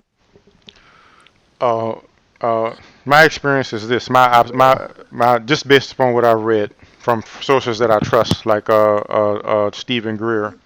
My understanding is that we went to the moon, but they found aliens there. So they didn't want to reveal the secrets of aliens yet, so they made some fake footage to cover over, so they don't have to show the real footage. And so I can't present any evidence for that except to that's my position on it. That's my wife's theory. And I like that. I definitely don't think we went there the first time. Definitely don't think that at all. Have we been there since? Oh, I don't know. I'm still I think he's open about that one. Well, I think he's asking if we ever been there. Is that right, C Montreal? You're asking if we ever been there, right? Yes, ever. Yes, Yeah. if a So man he's asking ever stepped foot on ever. So he wants to know if we've ever. Do you think we've ever been to the moon? Anybody? Yeah, I think we have. Yeah. I think, yeah. Well, look, I think we have orbited the moon.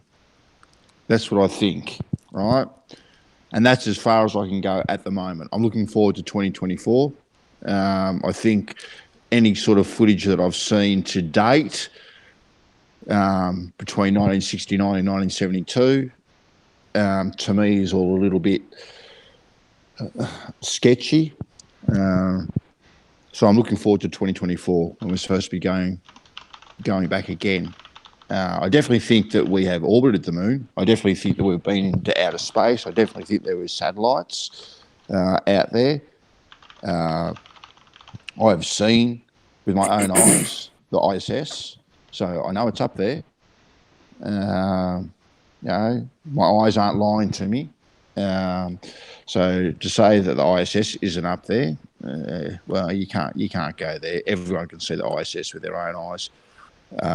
There's definitely something up there. Yeah, you know, even flat earthers have photographed the ISS transiting the moon.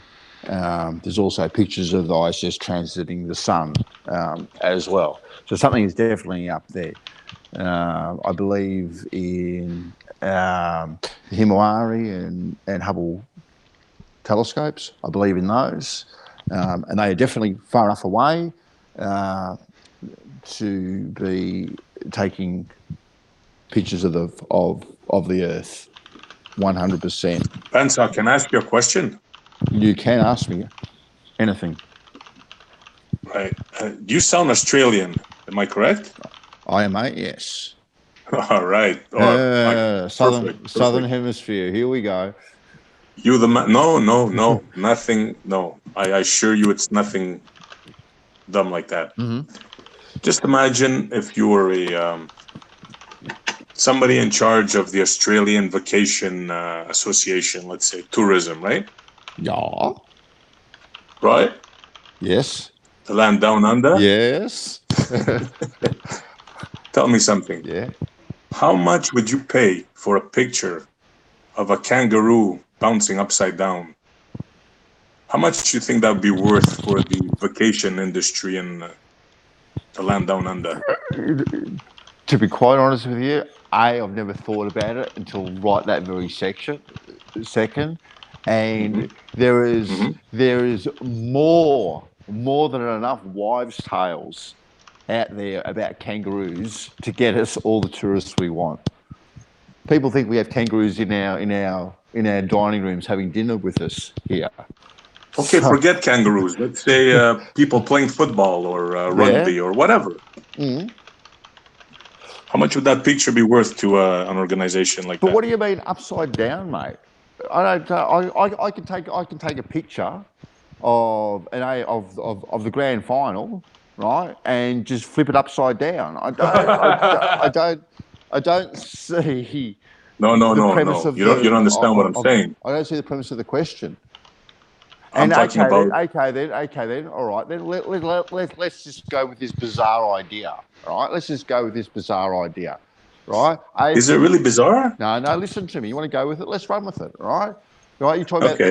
about the biggest sporting event in Australia every single year. We got two. You've got the AFL Grand Final and you've got the Melbourne Cup. Take any one of those. Right.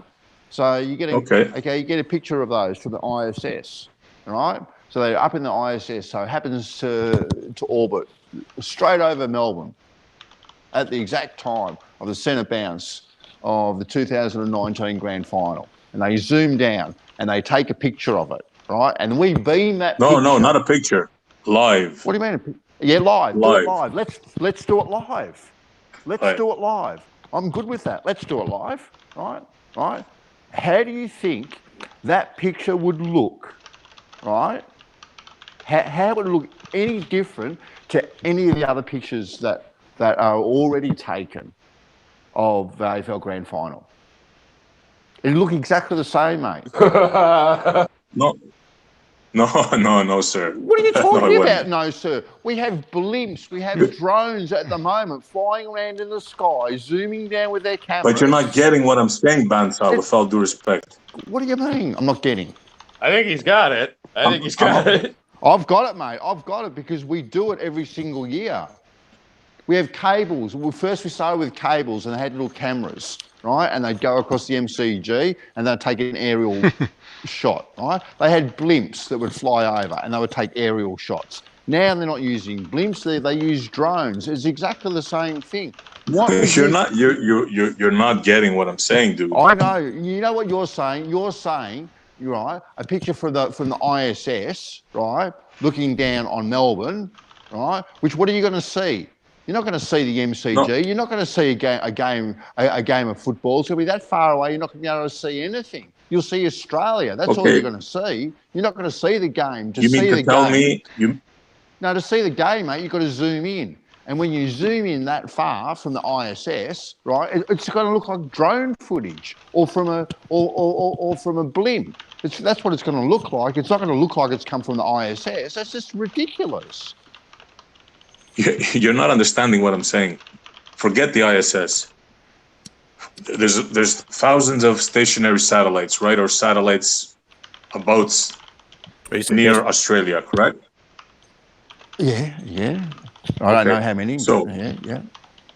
Right. So can we find one and show a back zoom picture of the complete Earth, and then zoom in? And as you're zooming in, you're going to see the people walking upside down. Do you understand what I'm telling you? You're going to see cars upside down driving on the street. Why would you see them upside down? Once you've zoomed in, it's not going to look upside down. It's going to look down in space, right? It's going to look like it's come from a drone. It's not going to look upside down. It's going to look like drone footage. No, sir. It's going to look normal. No, sir. All the flat earthers would just say it was CGI anyway. I would. So there you go. It's not going to look upside down. You know what I'm saying? Mate. Like, isn't it funny that nothing like that exists? They show us crappy ISS video. How's it going to look upside down? They're not up there to prove the Earth is fucking a sphere, man. You understand that, right? That's just a crazy concept. They're way beyond trying to. You're in space and you zoom in to see a person walking upside down. All right, that's just such a crazy concept. It's not even funny. No, it's not. It's only if you have a closed mind. That would be the first thing. If I was in space, how are they going to look upside down? It's going to look no different. It's going to look no different from footage from a drone. It's going to look exactly the same. No, it's not. He means like. He means like if you were far away enough, like if they were halfway to the moon and then they zoomed in, where they say Antarctica, they upside down like that. That's what he's trying to say. That's right. Exactly. That's what I mean. But you're not going to see anyone upside down though, Montreal. Why not? How can you? Why not? Because to see them upside down, you've got to zoom in that far. It's just going to look like drone footage. You go up in a plane, which is only 30,000 feet high, right? Get a video camera and shoot it down. Do you see people walking around? No, you don't see people walking around because they're too small. It's the same. It's a ridiculous concept that is just thrown out there by flat earthers. It's just word salad, right? That isn't even practical. It doesn't even make sense when you actually really think about it. It makes perfect sense to me. I don't know why. No. I don't know why you don't see it. How you tell Look, me, mate? You tell me. You know how listen, you know, take you a know basketball. how scale works. You know how scale works, yeah? Take a basketball. Okay, there's got to be some natural, like maybe the opera house or the bridge. There must be something large enough that we can see from space. Now, take a basketball, put something on the top of the basketball. From space, you can see the opera house from space. Yes, sure. They say that you can see the Great Wall of China from space. Yes or no? So you can see the opera house. You know how small the opera house is compared to the Great Wall of China? Do you know how small it is, the opera house? Do you know how small the Sydney Harbour Bridge is? Do you know how small Crown Casino is compared to the Great Wall of China? Do you actually know these things? Because they're that small compared to what you're talking about. It's not even funny. Well, it's my understanding that they have satellites, military satellites from space that can, if you put a penny on the sidewalk, they can zoom in and tell you what year it is. Okay, then. So I don't see what the problem is here. So what? And the key words, what you just said, is zoom in. Right. Okay, then. So Zoom when you in. zoom in, okay, then let's just take that as fact that they can do that. When you zoom in on that penny, all right, is that zoom shot going to look like it's come from outer space, or is it going to look like a camera is directly over the penny? No, to do it live. I'm talking about doing it live. Why would they even want to do it live? To prove it to idiots like me who don't believe it.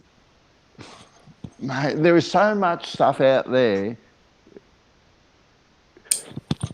There's so much proof out there anyway that they're not going to be even wasting their time with they can't waste the resources on exactly every single person. It doesn't even make sense because you ask, all right, them to do it. Have you? Okay, here's a question: have you asked? Have you asked? No, I haven't asked. Why not? Why haven't you asked? You're that interested.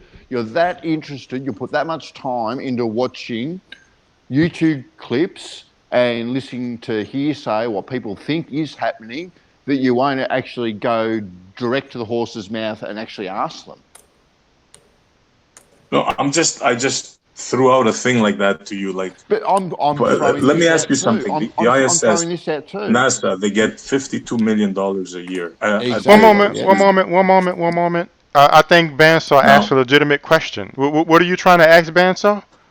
I'm just asking the people want all these shots from outer space, but not one person has ever asked the question. Not one person has sent an email to a military organisation or to NASA or whatever. Zoom in to prove it to me or whatever. They just presume that they won't. You know, it fits the conspiracy. Because we assume that they will laugh at us. So what? You know what? I tell you what, mate. I tell my kids this all the time, right? The only stupid question is the question not asked. So you might ask the question and they might give you a reasonable response. Have you ever thought about that? You have a point. Exactly. I know I have a point. I'll tell you why that struck a nerve with me. Because see, Montreal, one thing I've noticed is that flat earth believers consistently, in my observation, they ask questions not really to get an answer, but just to say, because I'm asking this question, what I'm asking about is not true. Like they'll say, like for instance, Mitch's Media was on yesterday, and he said, well, we was watching the launch, and he said, what about that stuff right there? It looks like aluminum foil. It looks like, you know, and he said, I was on a motorcycle, and I have some aluminum foil, and it ripped up right away. And I said, but that's spacecraft. He said, but that spacecraft supposed to be going like about, you know, thousands of miles an hour. So what kind of material is that where it's so strong and that it could be so flexible, but it's still strong and it's going to survive all those G-forces? I asked him, you know, he was like, I think that's very interesting. You know, I asked him, well, did you ever look into it to find out what it might be? No, I haven't looked at all. So what? is so interesting to you, and you're asking this question, but you have not at all looked into it. So it's like, it must not be that interesting. And I asked them later. I said, look, this is what I think is going on. I think y'all just ask these questions you don't really want an answer. You don't think there's an answer. You just believe it's not true, and you just answer the question to really say, well, it's not really true. I'm asking it because it's ridiculous, and I'm just telling you how ridiculous it is by asking this question. And I'm saying, oh, are you really asking for an answer? And he said, well, a bit of both. So at least it seemed like an honest answer. But again, I'm about honest questions. So if I was really wanted to know, why don't they show a picture to prove it? I might ask why, but I could imagine why. If I'm going to spend $90 million to put a rocket in space to deliver a satellite, I'm not going to take and calculate 10 seconds out this meticulously down to the second prop mission just to show you that the Earth is round. I mean, I have a team of scientists that spent their lives developing this rocket. You know what I'm saying? They have bigger things to do than try to prove to somebody that the Earth is round when they literally flying satellites around the globe. So my perspective is, why in the world would I take time to try to prove this to you? I have a multi-billion-dollar corporation to run. You know what I'm saying? And be like, but again, I would suggest you ask them, and maybe they will. I mean, maybe there's some kind of simple way they can do it that I haven't thought about. But that's the challenge I gave to Matrix Media. I mean, if it's really interesting to you, why don't you ask? And I gave them, well, can you give me a website? If I had a website, which I think if you're really interested, is easy enough to find a website. Look, here's the SpaceX website. Go ask them what the material is made out of. Go to their website and see if they tell you what it's made out of. So I agree with Bandsaw. If you want to know why they're not pointing the camera, why don't you write them and ask them, hey, why don't you point the camera and show this to me so I can see if they're upside down or whatever the case is. So that's just my piece I want to add to that. I'm about to mute myself again. That's a good one, Darryl. Here's another question, Montreal. Can I ask you a question this time? Yeah, go for it, mate. Go for it. Okay. Yeah, go. I'm going to ask it to you and Darryl. Yeah. Let's say now you were going. All right. Thanks, guys. Let's say now you guys were going on a trip, and I gave you a camera, and I told you, here you go, Darryl. Here you go, Mr. Bandsaw. I have a camera here. Now, you can place it anywhere in the car you like. Where would you place the camera?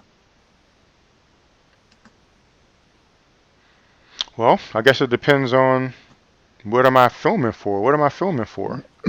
You're going on, I don't know, you're going on a research trip, you're going on a vacation, you're going camping, whatever. Can you repeat the question? You're going on a trip. I'm sorry, could you repeat the question? I missed it. Sure. I said they're going on a trip, they have a car, and I give them a camera, and they have the option to place the camera anywhere on the car. Where would you place it? I would probably put the camera on the left-hand front quarter panel, tilted at right, and the dash facing forward, right?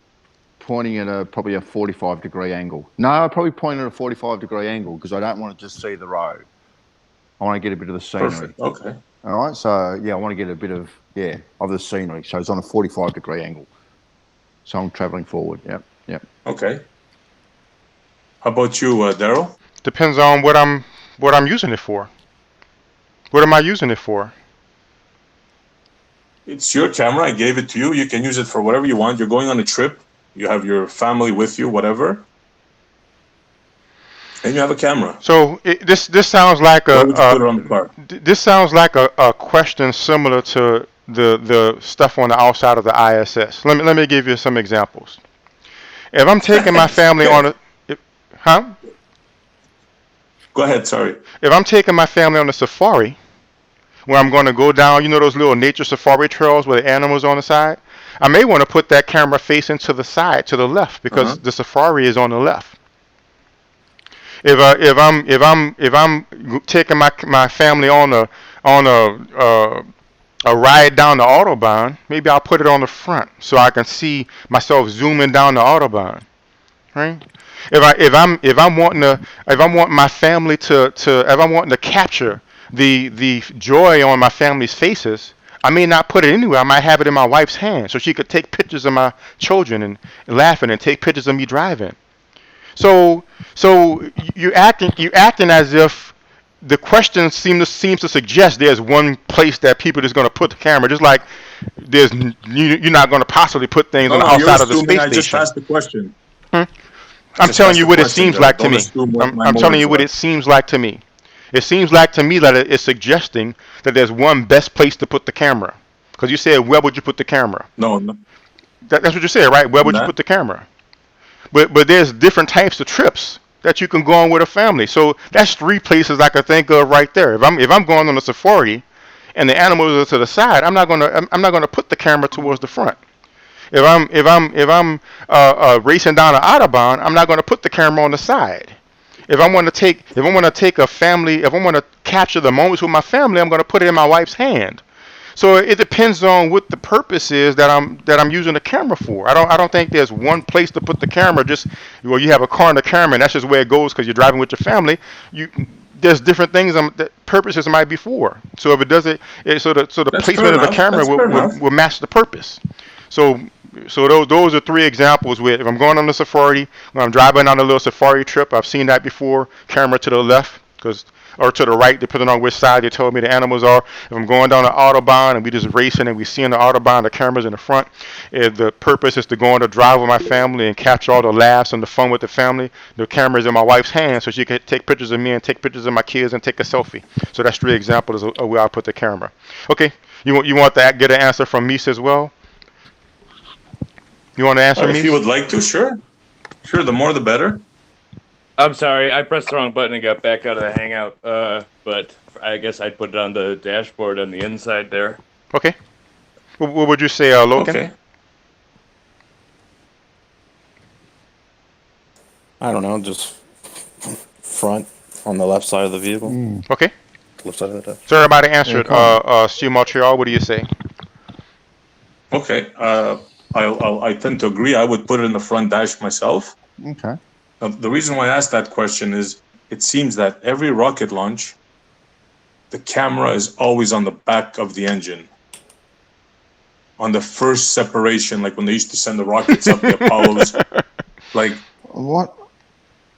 Why would you not, the biggest thing ever seen to humankind, why would you not put a camera showing yourself going forward, showing the sides? Now why is pointing the camera down? Now why is it that when I suggested something to that effect, you acted like, you know what I'm saying? Oh, well, I'm not saying anything. I'm just asking the question. But really, you were leading to what you're doing right now. I just don't understand you guys.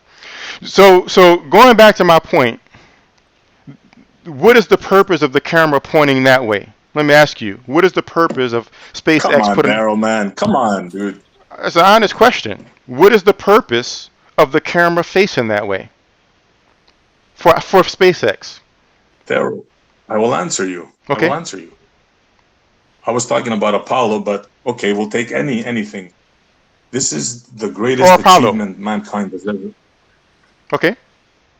Sorry? Or Apollo, whichever one. I think we could all agree that going to the moon is the greatest achievement that man has ever done, right? Arguably. Am I not correct in that? My question simply is, we're talking about the cameras pointing the other way, pointing towards the rockets. Right. What is the purpose of the camera facing, of being in that spot? The purpose, any sensible person would put the camera in front of the rocket.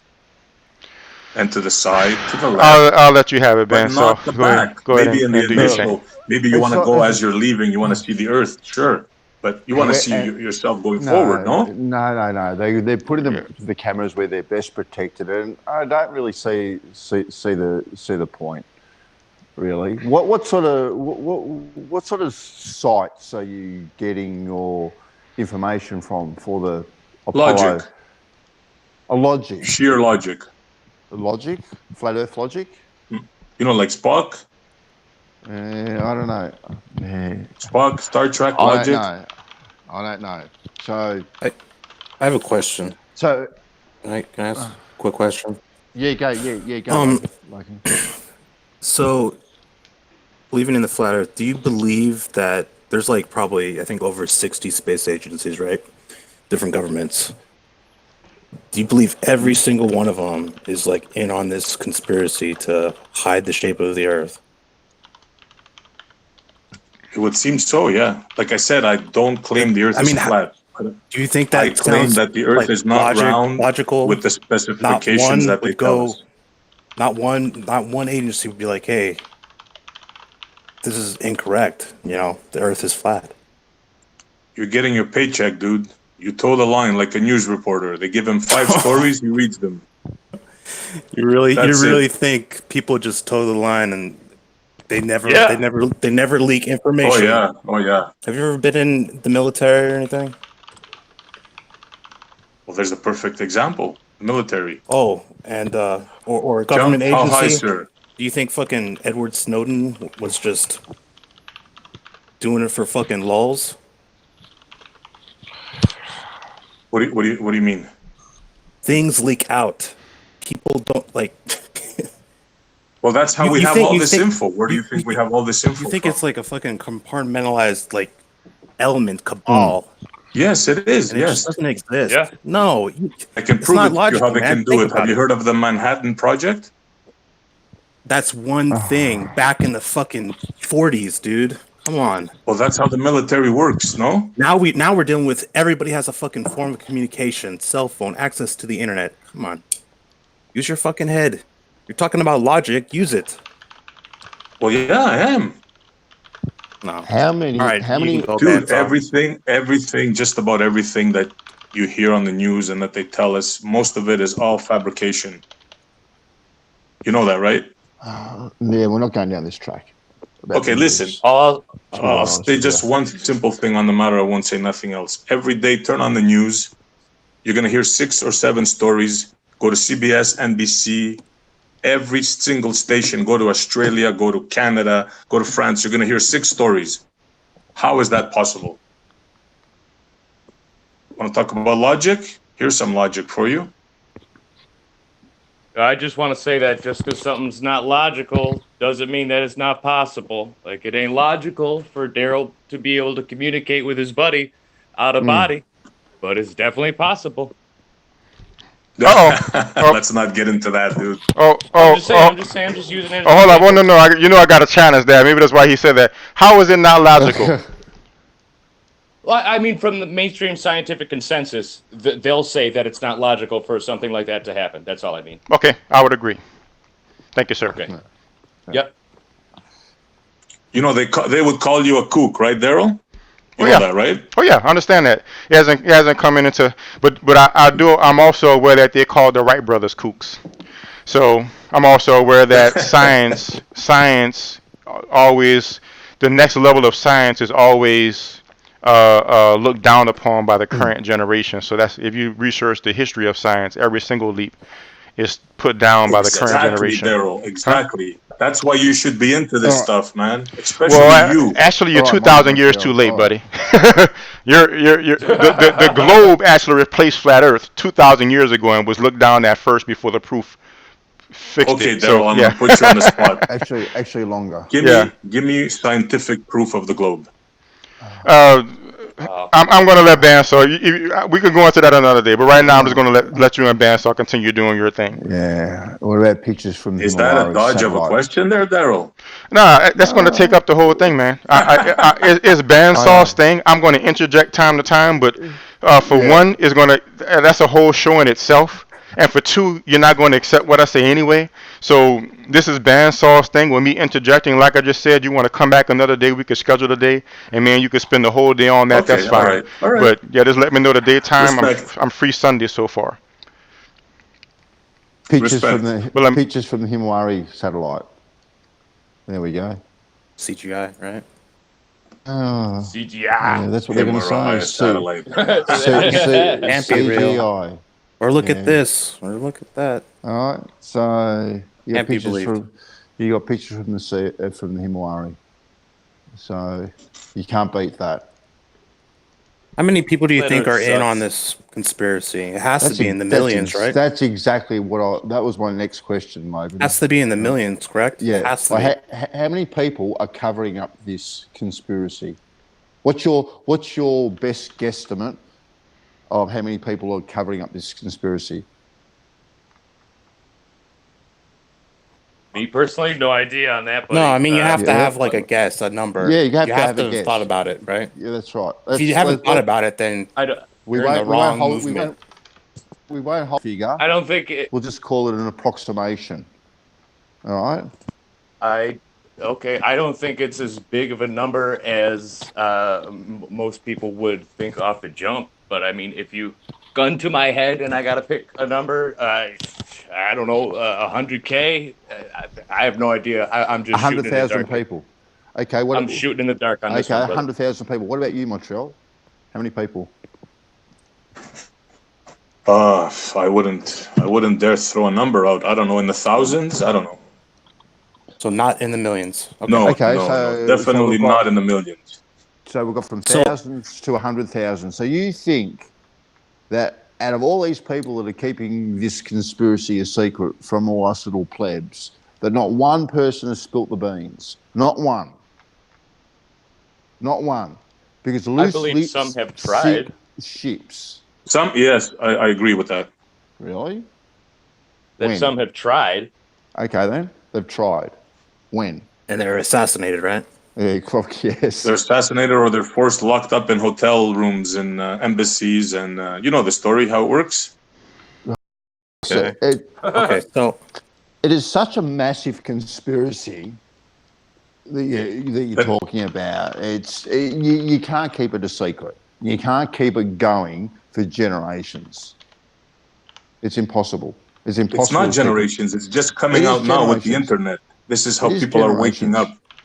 No, not at all. Not at all. It has. Oh yes, yes. Don't think for a second that this flat Earth discussion has only come about because of the internet. You had a few people. Bandsaw, you sound like old enough to remember when there was no computers and you had to go to the library to search for everything. Mate, I was doing microfiche. Can you compare those days with today? I was doing microfiche, and I tell my kids, all the time, I would have loved to have been at school in today's age, having the information at my fingertips that they have. Exactly, sir. Exactly. I would have loved it. But I also that's my point exactly. Yes, no, but I also tell my kids too, right? You've got to be able to discern that information. Right? You just can't go to one site and go bang, that's it. You've got to do your research. Right. And a majority, right? I would say, and I'm probably being fairly conservative here, correct me if I'm wrong, I'd say a majority of flat earthers, 95%, don't do any research whatsoever. All they're doing is regurgitating YouTube rubbish. And they don't go out there and do any observations or any measurements themselves. What measurement other than on a local scale does a flat earther have? Give me one measurement that's bigger than a local scale that a flat earther has, that the earth is flat. Just one measurement. That's all I want. That's all I want. It's just one. Have you checked out Ranty Flat Earth? I said, can you please give me a measurement more than on a local scale? You know what a local scale is, don't you? Yes, I do. Yes. Okay then. So then, my question still stands, right? Give me one measurement that a flat earther has done on more than a local scale. I just want one measurement. Well, sure. It's very simple. You know, the sea salt, I forget where exactly it is, forgive me, but it's 100 miles. Totally flat. That is a local scale. That is a local scale. Yes, but listen, according to your definition between local and national, for argument's sake, or international. I agree. But Okay, but do you agree that even at 100 miles we should be able to see curvature at that distance? Depends what you're measuring. Depends what you're measuring. You're measuring the Earth, flat surface, salt. So he's measured a flat surface. So if you're measuring flat surface, let's get this right. If you're measuring a flat surface, you should be able to see curve on a flat surface. Well, maybe Really? I phrased it wrong. You're measuring this particular section of the Earth. Right. Is called a salt flats. It's 100 miles in every direction. What's it called? The name probably gives it away. Damn, I can't. The name gives it away. I can't remember. What? You never heard of this place? I've heard of it. We've got them here in Australia too. Salt lakes. Okay, so? Right. Okay then. So if there's a curve on the Earth when the salt melted and formed, shouldn't have a curve on it? Should it? Shouldn't there be a visible, measurable curve at 100 miles? Should it? And you tell me the equipment that they use to measure this. For starters. Look, maybe I'm wrong about this. Isn't your formula 8 inches per mile squared? The curvature of the Earth? The 8 inches per mile squared, I think, is a... Where? Yes, isn't that the formula, if I'm not mistaken? Is an accepted formula. I could be slightly wrong there, but I hear that figure thrown out, but I've also heard that it's not quite accurate too. But yeah, let's go with it. Let's go with it. But this is what I'm saying. There's many places on Earth where you shouldn't see across, like the Toronto skyline and the other famous one on... Really? But you're not taking into account refraction and all these other types of things, because light bends. We've already gone through this. Well, there's one on TV. There's one on TV, the Chicago skyline, where the weatherman says it's a mirage. But I don't want a photo, right? I don't want a video. I want a measurement, right? That's more than on a local scale. There's not one in the history of the internet flat Earth debate, right, that has ever been done.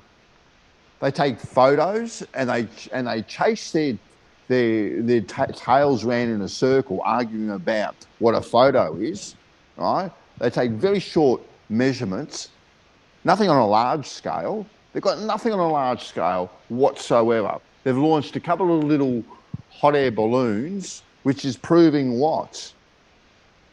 The scale that they're doing these things is so insignificant anyway, you ain't going to see anything. Because you understand how scale works, don't you?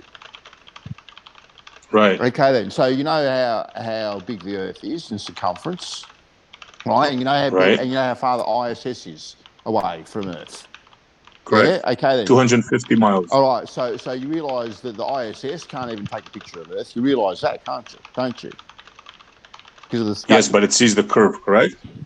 All right. It sees the curve of the Earth. There you go. All right. Well, it depends on what angle the camera is pointing. But if it's pointing directly let me ask you, how high do you have to be to see the...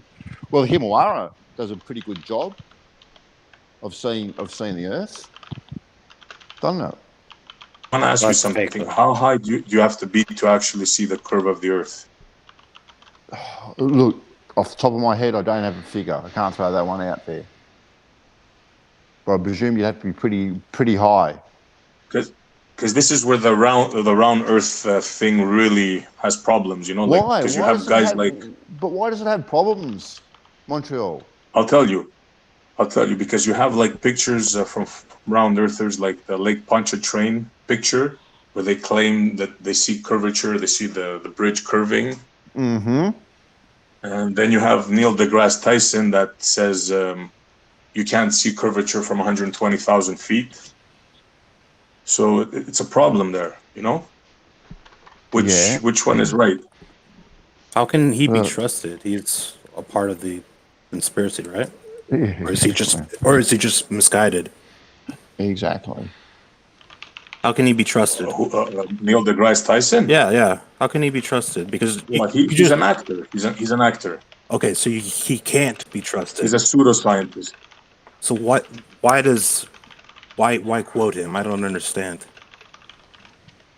I'm telling you that you round earthers, let's call you that, you have different models. You have different things that contradict Look, we each don't other. claim to have like every with the single boat over answer in the universe. That's the whole like It's the whole thing, man. You guys are the ones that the Earth is flat. There's no question. No, we don't. We I don't don't know say that. that. At least I don't say that. Okay, well, I say it doesn't make okay. sense that dimensions that they tell us. And corrected, but many flat earthers do. Yes, Yes, they do. Yes. Okay, you guys don't. Well, good on you for that. Yo, real quick before you guys continue, I'm gonna drop out. It's real late here. I got to get up early. Bandsaw, you're a cool cat, brother. It was nice talking to you. Yeah, too easy, Montreal. mate. See you in Hey, man, thanks for joining me. Enjoyed it. I appreciate all of you. I'll catch you next time. Oh, and Saturday, you still going to be on Saturday, Mies? I forgot we were Yes, mentioning sir. Saturday. It's awesome. You'll be on Saturday. We'll talk. I'll still talk I'll about catch the you then, stars man. first. No problem. Hey, man, you be cool. All right, peace. All right, mates. Next time, brother. Yep. Darryl, I must say, I was wrong about you. You are fair. Oh, thank you, sir. My apologies. I appreciate it. No problem.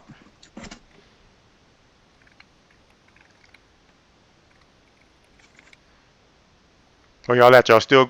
Oh, sorry, brother. I had myself muted. I forgot I had myself muted. I muted again. Yeah, thank you, sir. I appreciate it, man. No problems. I appreciate that. Because when you booted me out, I said, this is just another round Earth dick, that he just doesn't want to hear anything. He just, like Jose or something like that. But I was definitely wrong about you. You're cool, man. So what makes you come around and say that I am fair? Because you listened and you apologized on something. Awesome. Yeah. I never heard a round earther do that before.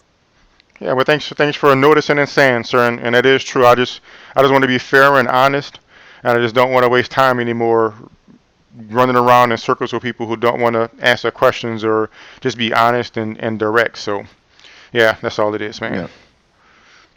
Me too, just looking for the truth. Either way. Yeah. I'll mute myself like I normally do from my headset.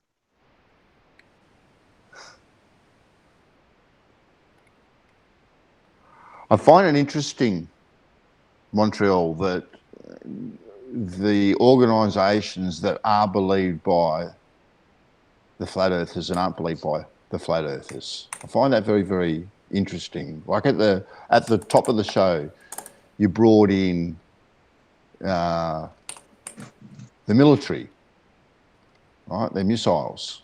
Okay, then. Now, well, that's a government organisation, and government organisations are always lying to us. So that's a fact. Why? I'm not going to disagree with that. They're not lying to us at times. That is for sure. But why is it suitable for certain things of government organisations to be brought in as proof, but not other things? I find that very, very strange. No, what you got to... Sure, it's simple. First of all, when you know someone's a liar, as soon as they open their mouth, you have to automatically assume that they're lying to you or partially lying to you. So you have to go through the weeds. You have to search for yourself. Okay. Like if you were to read the news just on the American and Canadian stations, I'm from Canada, you would know nothing that's going on around the world. You're just going to hear 5 stories every day. That's it.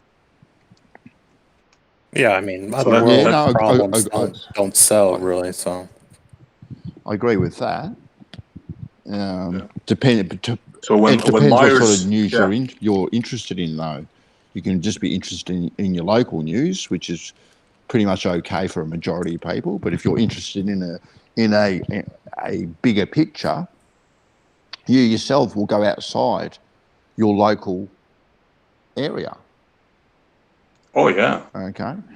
And you've got to go outside your local area to get a bigger picture. And this is it comes back to this again too. Like, apart from a local scene, what real evidence does the flat Earth have? It's just a local scene. They're just looking out their windows in their backyard, wake up in the morning, look out the window, oh, my backyard looks flat, so the world must be flat, right? I drive down the street looks flat, the Earth must be flat. This is my point. Like, everything is on such a local level. They're not prepared to look outside of anything of their local area right? And That's not fair. Well, no, I think it is actually fair because there is no measurements, really. But how do you expect At some all. people that don't have much money to do Right. this stuff? Like how would we measure? Like I wish I had the budget of NASA. I'd send myself up in space and take a picture, and tomorrow I have the answer for you. Because it's already been done for you. Why do you need to do it yourself? This is what I don't understand. Unless a flat earther. That's what they say. But see, unless But unless a flat earther can strap themselves to a rocket and go into outer space themselves, they're not going to believe in outer space. They're not going to believe in the ISS. They're not going to believe in this and that unless they can do it themselves. No, there's certain no. There's certain experiments that we will accept. Very simple. Wow. But they just won't do it. Like what? Like for example, what experiment? Does it? What experiment? Well, name one. Okay, I'll give you an example. Yep. I want to see a complete launch from now they use Russia. I want to see a camera in front of the Russian rocket. Well, I want to see them. That's not an leaving experiment. space. That's not an experiment. I said an experiment. That's not an experiment. An experiment. It's very technical, prove and to manipulate. You cannot do. So you cannot really prove it by scientific experiment. Are you using the scientific method here? That's very difficult. The scientific method, the Nathan Oakley scientific method. You can use any. Well, there's only one scientific method, isn't there? Is there? As far as I know. Well, the scientific method. Okay, which is what? Tell me.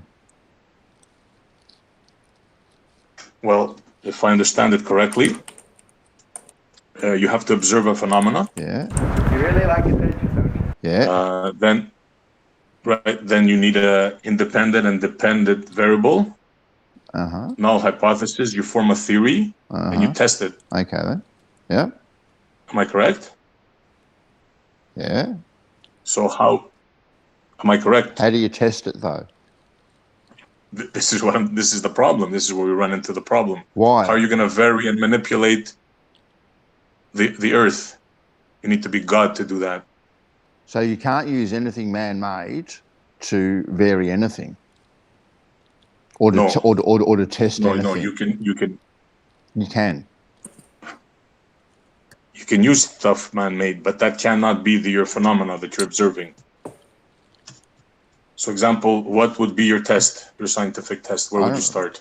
I don't know. I'm asking you what would satisfy you. This is what I'm saying. Apart from. And I told you cannot satisfy me with the scientific method. Well, then you'll never. You'll never be satisfied. Yes, I would. How? With a video camera strapped to the top of the rocket.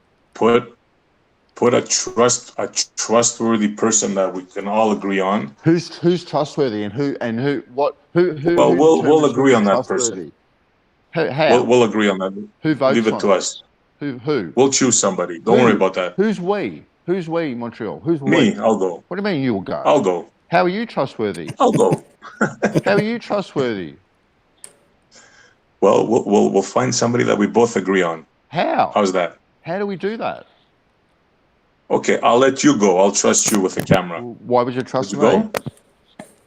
Because you sound like a trustworthy guy. Well, I appreciate that. Get to know me better, you might change your mind, but I doubt it. It ain't happening though. It ain't happening, right?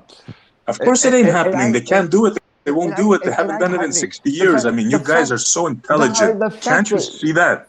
The fact that you think everyone is lying, right? You have children. You have grandchildren. Use your brain. I do, actually. I do. Yes, you're 100% right. I've got all of those. So you've seen a lot of things in your life. I most definitely have, yes. How can you believe this load of crap? What do you mean? How can I believe it? Because I've seen it, mate. I've seen it. Yeah, I mean, do What have you governments seen? do governments lie about things? Absolutely. But All the time. is Yeah. it 99% Everything. of no, it can't be everything, okay? Just about everything. No. See, that's Okay, I'll give you an come example. on, I'll give man. you an example. Sure, go Have ahead. you heard the money that you have in your pocket right now? Mm-hmm. That it's an illusion. It's based on nothing. Yeah, I know about the monetary system. Yeah. Do you know that if you print $1, they're gonna come put you in jail tomorrow, right? You print $10, they're gonna come put you in jail, right? In the old days, they would cut your hands off. Yeah, if they catch me. Yeah, well, yeah, you're not Okay, authorized to do it. It's called counterfeit. yeah, it's a big deal. in the Exactly, US. but that's exactly what they do on a daily basis. Yes, I Well, agree with like certain So- things about. Yeah. I'm against like modern capitalists. The way the governments manipulate money is Yeah, a or the government completely economic system. I do not different agree with. So topic. I'm with you there. It's a completely But it's- different So topic. just extrapolate that to everything. They lie about everything, It's not everything. not just though. some things. Everything. No, it's just not the way it is, man. Exactly. It is just not like if you live that way, thinking everything was a lie, man, you'd be living in a bunker in your backyard for the rest of your life, too scared to do anything. Okay, not everything, but the important stuff. They rule us, the important stuff. Everything is a lie. That's the thing. They rule us Well- just fine. With and they don't need to hide this flat Earth. Why not just come out with the truth? I don't understand this viewpoint. Like, What is it? the okay? then, Is it really to hide God? Is that the main this is what I'm- objective? That's one of the reasons. Okay, one of the reasons. Why does How does it hide? Why doesn't How the does it hide God? Why wouldn't the universe in its immense scale show that a powerful creator made everything? Well, let me It's ask way you something. more impressive Since than a you're- flat Earth. Right, sure, agreed. Could have made it a triangle or a rectangle. Oh or yeah, who it knows would have what. made us five-dimensional, Yeah. beings, whatever. But why? But let me tell you something. Have you ever planted a seed in the ground? Yes. Yes. Did any one of you plant a seed in the ground? Yes. Yeah. Now you tell me, is that a work of wonder when you see what happens when it comes out of the ground? Can you explain that? Can we replicate even a small little seed like that? All our scientific knowledge today, can we make one tomato seed? Well, not out of nothing, no. Right. Yeah, they tell us that everything came out of a little of nothing, a big bang, No, and then well, created all this. That's a theory. How can you believe that? That's a Yeah. theory of people, and not everyone. And not believes everybody that. agrees with the Big Bang Exactly. But in that's those what they circles. teach our children. No, they Yes. don't. Actually, you're wrong. You're dead wrong. That's not exactly what they teach our children.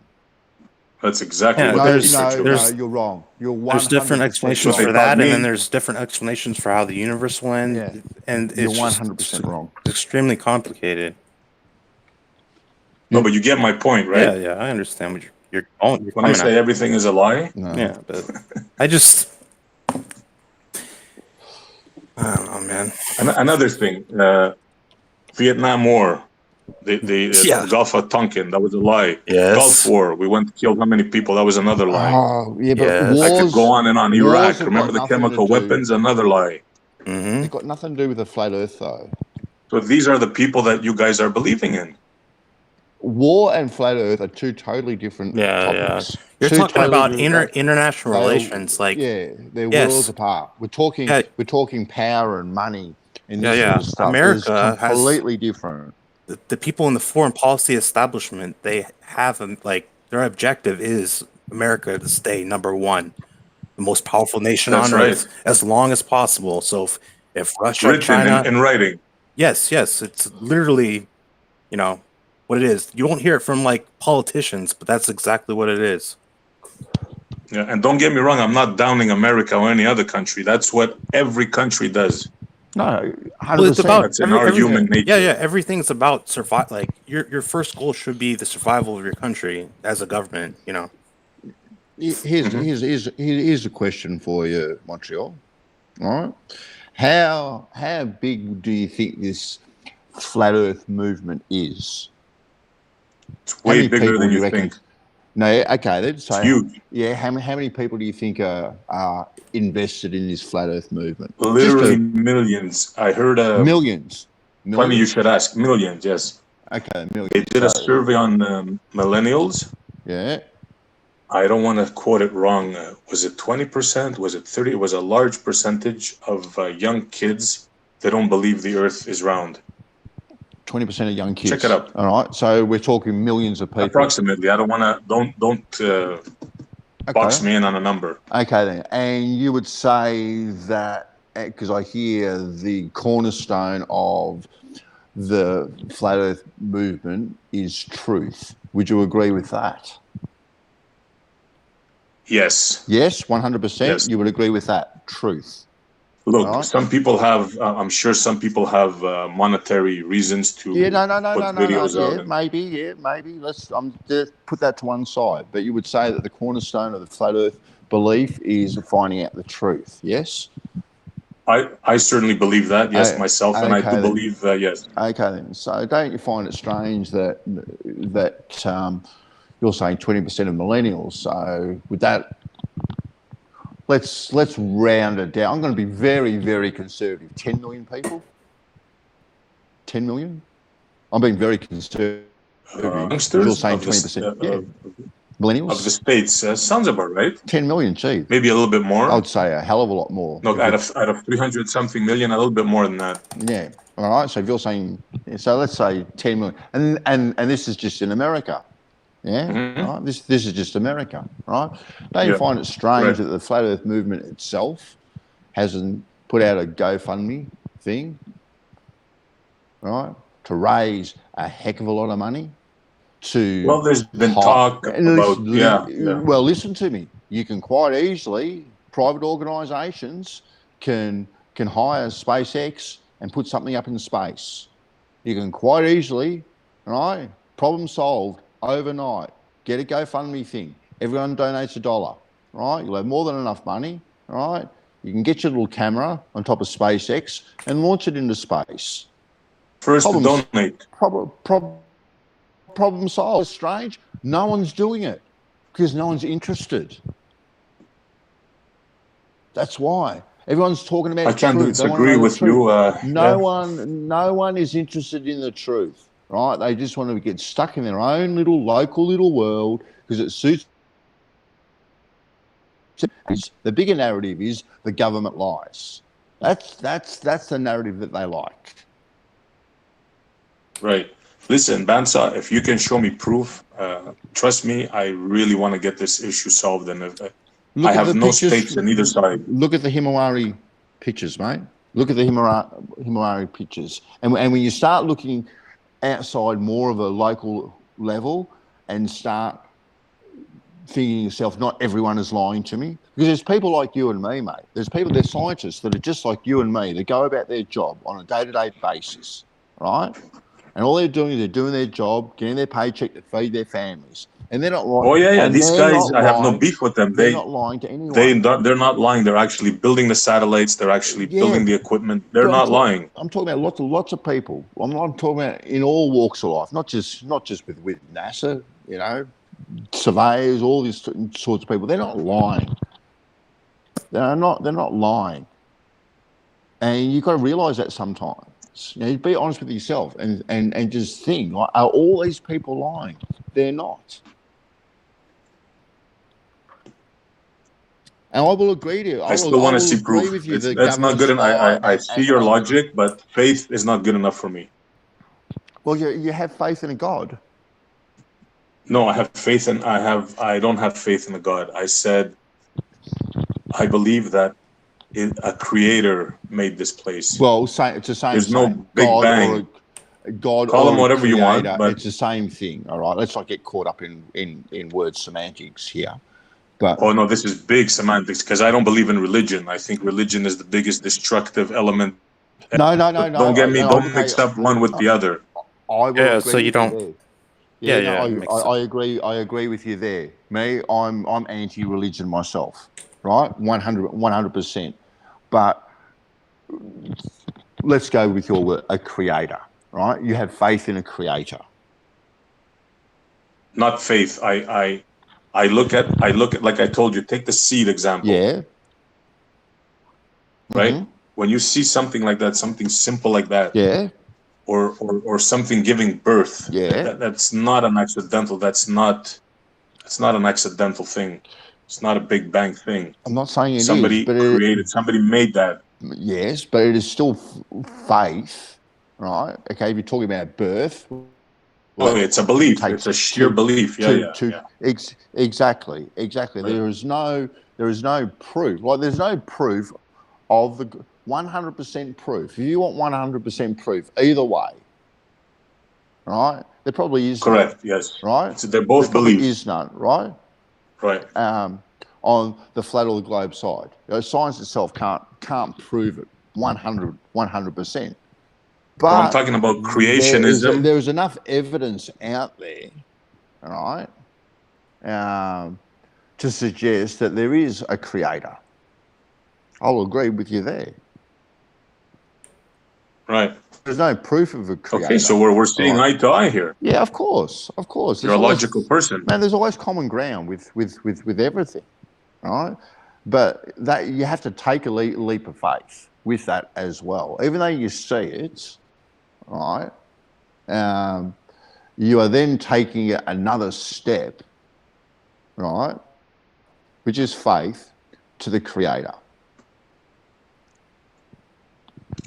Yes, you can call it a religion. Yes, absolutely agreed. I'm yes. calling it a religion, mate. I'm not calling it a religion. We stepped away from that, but I'm going with creator because the creator God, and I didn't. I'm sorry if you took that as you being religious. Oh no worries. But I definitely believe in the creator. See, the difference is, Bansaw, is that we teach our children as a fact. We teach the Big Bang as a fact. No, we don't. And I've got 7 kids, mate. 1 grandchild, 1 on the way. All right, and unless things changed when I guess it was many years ago. What do they teach them today? They teach them in. It depends which schools you send them to, but the schools here have a variety.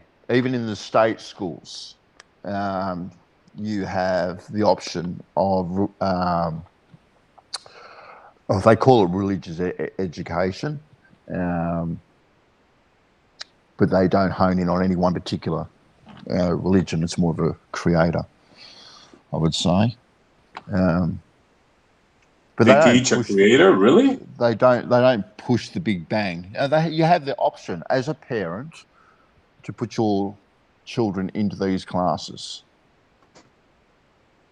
Well, maybe that's the way it is in Australia. Well, it is the best country on the face of the earth. Quite honest with you. Well, I'm from Canada, so I'll tend to disagree, but I'll give you second place. Mate, it's too bloody cold there. You're right, agreed. You got me there, buddy. Exactly right. But man, I just think you just got to take some of the evidence that is out there, and not dismiss it all. Not dismiss it all. I agree. You know what I think? That there should be more conversations like this between so-called flat earthers and so-called round earthers, just to discuss things logically and factually. Because there's a lot of unanswered questions. And there's always going to be unanswered questions, Montreal. There's always going to be unanswered questions. There always has been, and there always will be. We're never going to have the answers to everything, and to expect that we're going to have the answers to everything is just, wow, it's quite silly, really, because we're never going to have. It's never going to happen. Because once you get the answer to one thing, you're going to have a question to another thing. Yep. Right? Well, yeah. Example. What's the last number? Exactly. What is it? Exactly. But there's only 9 of them. only 9 numbers.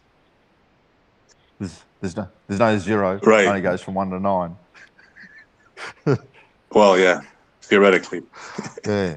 But yeah, what is the last number? Who knows? Exactly right. And you see, unanswered question. You see that in kids, little kids. When you have kids, and the questions they ask, and the wonder at which they look at the world, and the things around them, and the purity at which they see things, and the questions that they'll ask you. We're always going to have questions. And that's kids could be the answer, right? Because as soon as we go into kindergarten, what do they put in front of us? A globe, right? Oh, Isn't there a globe in every? This is this silly line that the flat Earth argument has, right?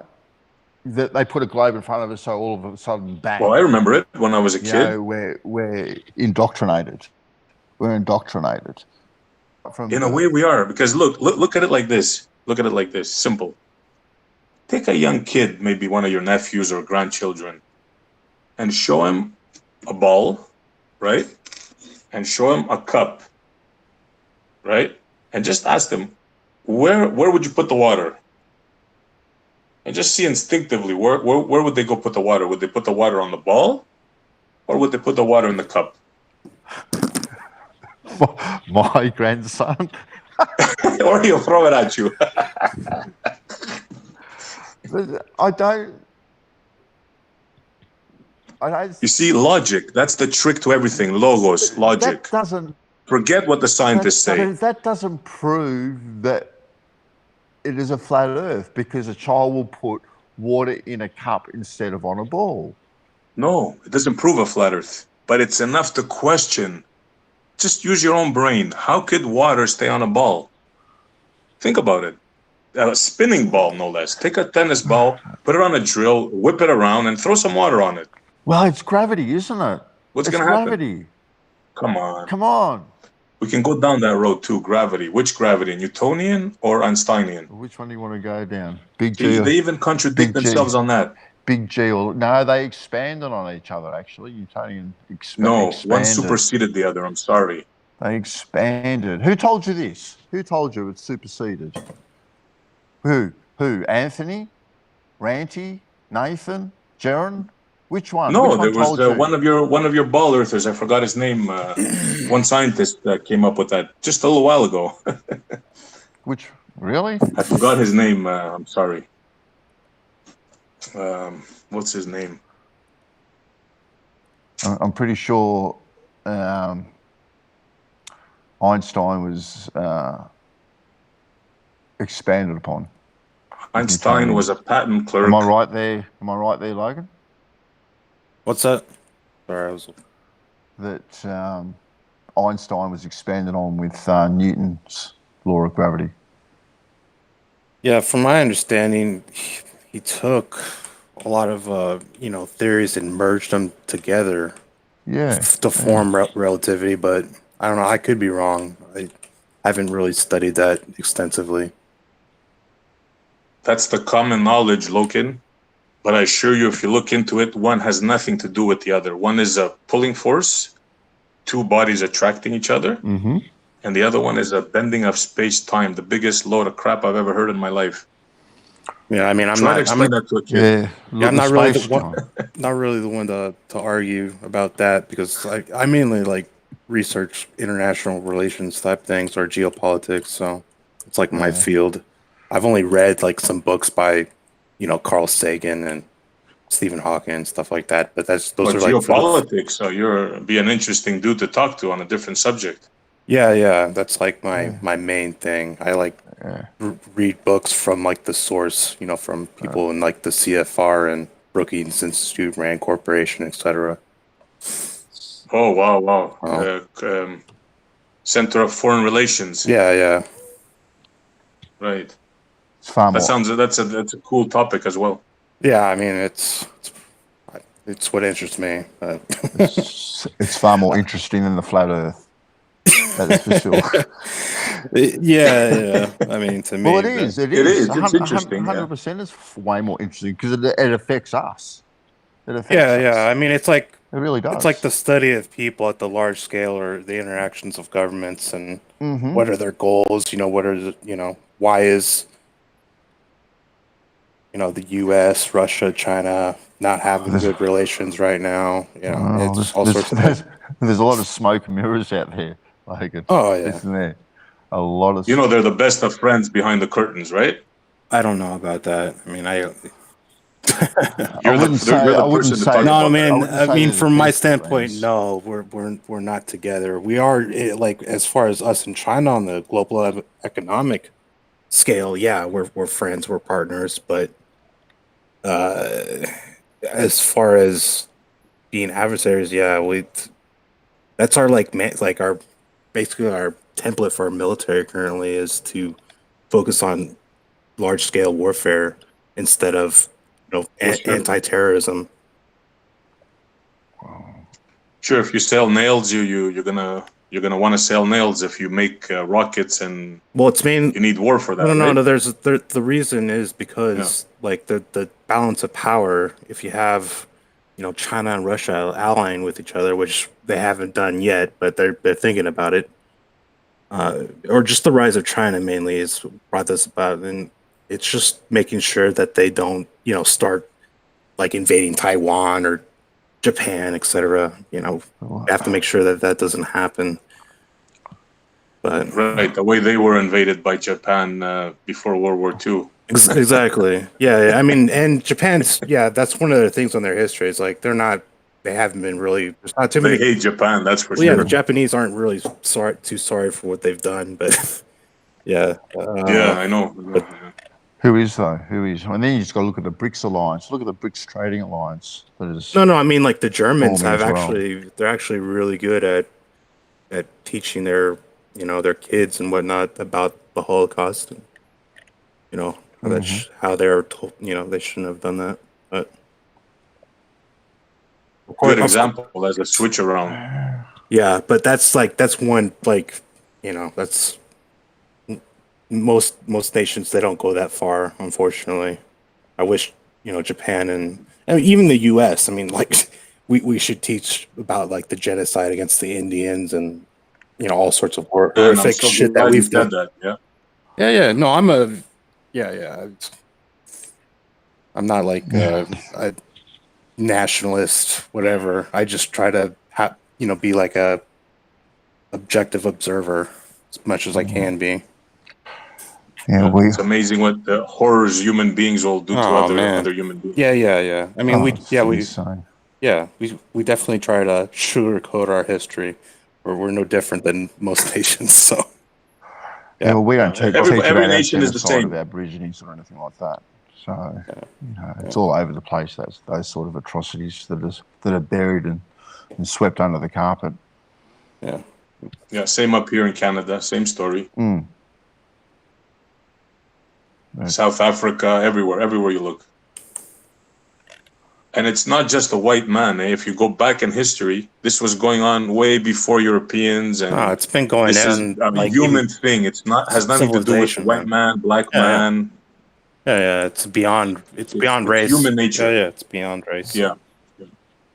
We have the ability to, to treat people with, just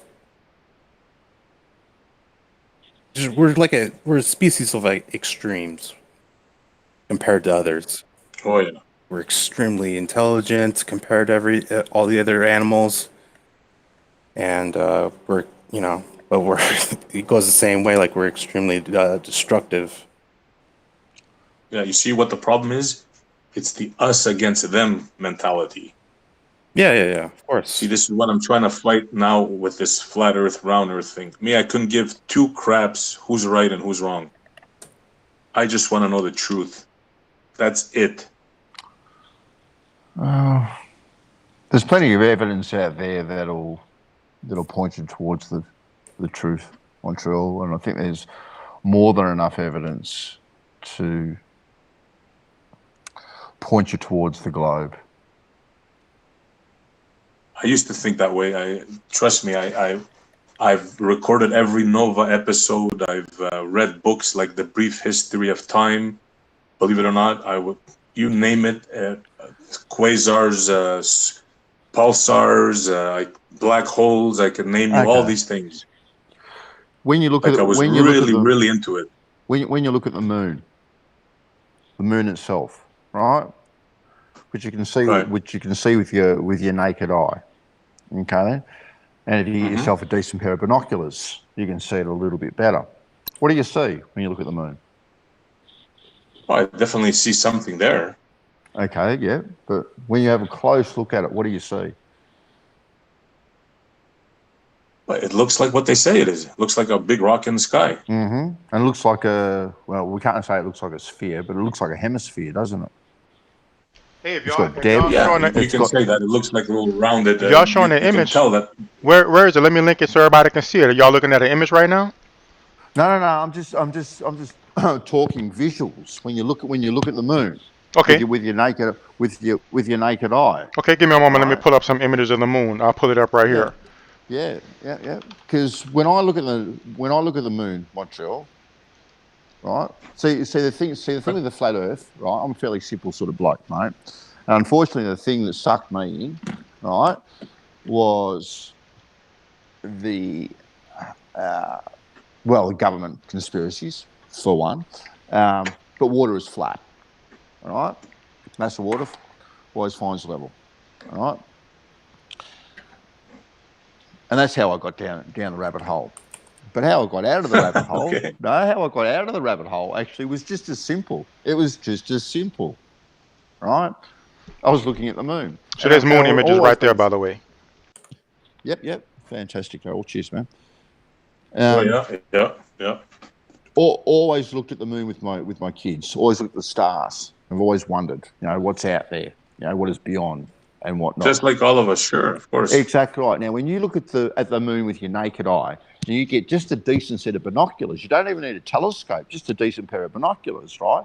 What Darryl has posted there, right, is pretty much what you can see through binoculars, right? The moon looks like it's got texture. It looks like it's got shape, right? You see those little lines on it, right? It gives it that hemispherical kind of look, right?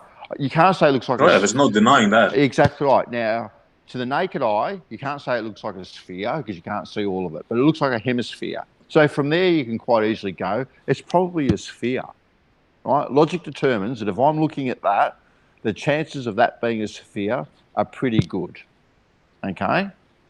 Now, if I'm looking at that up in the sky with my naked eye, and I'm looking at a sphere in the sky,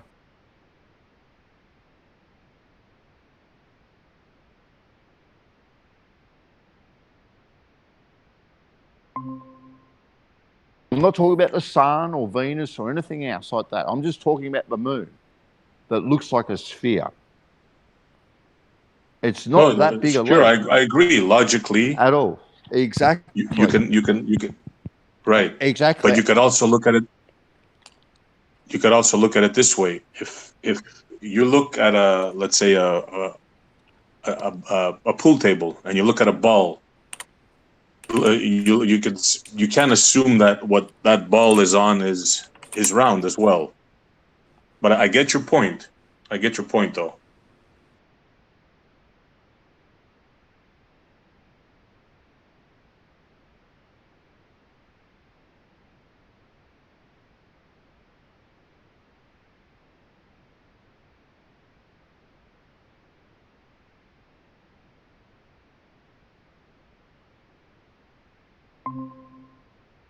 Shadow, take anything that you have in the room right now and put it next to a light, whatever, your hand, whatever. The shadow is always as big Bang. or bigger. Boom. I am so glad you brought this up. Is that correct, though? I'm so glad you brought this up. All right? Now, do it to scale. But can I continue, though? Yeah, but yeah. Let me finish. You don't know what I'm going to say, do you? No, I don't. I was presuming. Okay. Because I have heard this argument. Would it be fair that I continue on? Yeah, go. Sorry. There you go. Okay. All right. So everything that casts a shadow, the shadow is either as big or bigger, depending on the angle. So now the only object that seems not to do that is when there's a what do you call it? There goes my brain. An eclipse. When the moon, when the earth, when the sun casts a shadow on the moon, and there's the darkening. What's it called? Oh, you mean a eclipse? An eclipse? Yes. Thank you, Darryl. Mhm. I got brain block there. An eclipse. Do you know that when an eclipse happens, the shadow it casts on the Earth is only about 70 miles, 80 miles? That's an impossibility. Why? Why can't it? Because have you done it to scale? Is have you done it? Have you done huge. Have you done it to scale, Montreal? Have you done it to scale? It doesn't matter. Things scientific. It scales up. A shadow. You cannot have a smaller shadow. How much bigger of an object. is the sun compared to the moon? It doesn't matter. It does matter. You can't just say you it can take doesn't. any size light. You can't say it doesn't matter. These things matter. Scale always matters. Scale always matters, Montreal. When you are testing anything, scale. If you want to do a true experiment, right? Scale is paramount. Well, why don't we hear him out, Bansaw? Yes, so but you could. why don't we hear him out? So you saying that scale doesn't matter, Montreal? What's your perspective? What's your explanation on that? Why does the scale not matter? I'll explain it to you. In a sense, what I mean of scale doesn't matter. If you make something, for example, if you make a motorcycle, make a small motorcycle, let's say a motorcycle for a little kid, well, you can scale that up and make it bigger and bigger and bigger and bigger, and you can make a motorcycle the size of a mountain if you want. It'll still work. So that's what I mean by scale. So a shadow is a shadow is a shadow. You cannot have a smaller shadow under any circumstances physically. What do you have to say to that, I could be wrong about that. I Bansaw? don't think so, though. Once again, it comes down to scale. That's exactly what it comes down to. I have not seen this experiment. I have seen this experiment by the flat earthers when they're talking about the shadow, all right? But not once have I ever seen that experiment done to scale. And I think that is just once You again. expect us to have the Earth and the Moon? I mean, no, you can do the sun and the moon. No, you can do things to scale. If I may point, okay, that's what I'm telling you. Take any object. Take any object. Yes. Like a basketball, or start with a golf ball, and then go up to a basketball, then move up to a fastball, a softball, and then take a basketball. Yeah. You're gonna see the same thing. And we're gonna see what? You're gonna see that the shadow is always bigger, or bigger than the object. It's never smaller. Now it's important that I point something out right now, because it goes back to something I was saying, that I said a few times about wasting time, right, and getting to a point. And that's one reason why I didn't even want to get into it earlier, because like when you had asked me about proof of a globe, right? And I knew, look, that's going to be a thing, and you're not going to listen anyway, because we already had a talk and I gave you proof. I gave you that picture. I gave you the picture from Hammurabi. I said scientific proof. I said, Darryl. Observation is science, sir. You may y'all may want to throw out aspects of science that y'all don't like, but observation is matter of fact one of the starting points of science. Making an observation, and if it's not something that you understand, then you do experiments on that. Oh yeah. So and there is also something called empirical evidence, which includes observation. Correct. That's what I'm talking about. So a picture of the planet, that's empirical evidence. That's an image taken from space. You may not accept it, but that's a fact. So, but let me just get my point across. Even if you don't accept it, let me at least get my point across to the people who's listening. But whether you accept it or not, I gave you empirical evidence of the shape of the Earth, a picture from space of the Earth, and you obviously don't accept it because you asked me again for proof just now earlier. So here we are right now. You talking to Bandsaw about scale right now, and y'all having this discussion round and around in a circle. But I actually stopped this discussion in about 5 minutes. Remember when we had this discussion a week or two ago, and we mentioned about scale? And what did you say about when I mentioned scale? What did you say about the light sources that we have on the planet?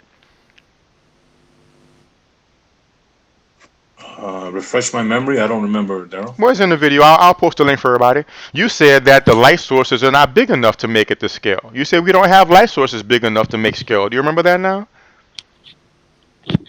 To make the skit? No, I don't remember that. No. Okay. What were we talking about? Well, let me do this then, because let me just get the video so we could all hear it, and I'll put the link. So I'll say what's happening while I'm looking for it, but then I'll post the video because it's right there recorded. Sure. I'm not denying. I want to remember Oh what yeah. I said. You said that you're talking about the size of the shadow again, and I guess the first time. Right. Now was again.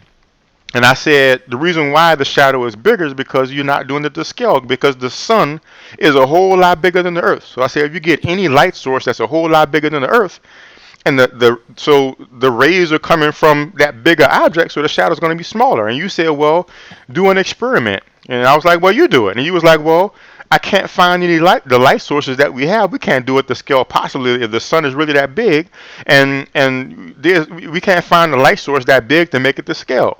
And I said, well, how do you think, what can we do then with the light sources we have? What can we do to make it to scale? And you answered correctly, get a smaller object. So this round and around discussion you have, and you could use a basketball, the shadow's still bigger. You could use this. The fact is, that's a null discussion when we already discussed that you can get a large flashlight or maybe even a dozen large flashlights and put them close together and get a small thing like a marble or a little rock, and you can make it to scale. So the fact that you having this discussion with Bandsaw right now, when we just discussed that about a week or two ago, you said it yourself how to make it to scale. You're not understanding, Darryl. You're not. A shadow cannot be smaller than the object. So you're just not listening to or understanding what I'm saying. Let me draw it out for you. Maybe it was. I mean, I can't blame you for not understanding. Just give me a moment here. Let me draw this out for you. I found this online paint. So let me just draw this out for you, and you can understand maybe. Give me a moment here. So let me present my screen again real fast, and you can see what I'm talking about. Because I just want to save Bandsaw from going around and around in this discussion that we've already had. We've already resolved this last week. So I was about to put a full stop to it. I just want to make sure I understand what you're saying. You're saying that I'm going to draw it for you right now. Go ahead. I'm sorry. You're saying that it's possible for an object to cast a smaller shadow than itself. That is correct. What you're saying? Yes, it's obvious. So look at this right here. You have a light source like this. This is the light source, right? And so that's even too big for me to show you properly. You're able to see what I'm presenting, right? See it. All right. Give me a moment here. Let me start over. That's even too big for me to properly show you properly, but it's not necessarily be the skill right now to show you the principle. So you have an object this big. Let's say that's the sun. And you have, let's say, an object this big. That's the earth.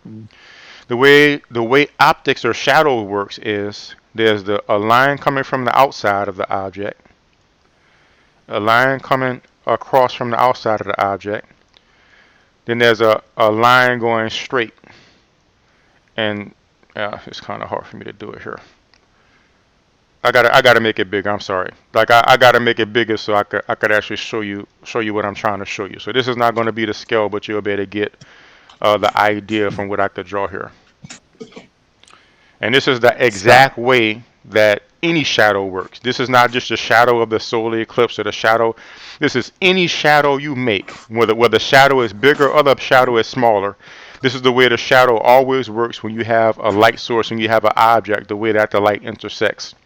So you have the light source here and you have the object here, right? So light is going to come like this on the outside, making a shadow, and then it also crosses like this. You see what I'm showing? So that's the way. So this part right here is going to be absolutely dark. This part here is going to be slightly dark. And this part here is going to be all light because it's not blocked by the shadow at all. Do you understand what I'm saying? So this here is blocking the direct light and the cross light. This area right here. This right here is blocking only the cross light from that side, so it's getting some light, so it's kind of dim. And this area out here is not blocking any of the light. The object is not blocking any of the light, so it's getting all the light, so it's just shining. Are you following me so far? Yep. Okay. So when you take this same dynamic, let me just refresh this thing to clear it, if it clears it like that. Okay, let me just make another one.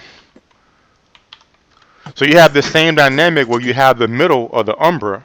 That's the object is blocking the cross light and the direct light. You have the area direct a little bit outside of that where the cross some light is hitting it, but light from the other side is not hitting it. And then you have the area that's not being blocked by light at all.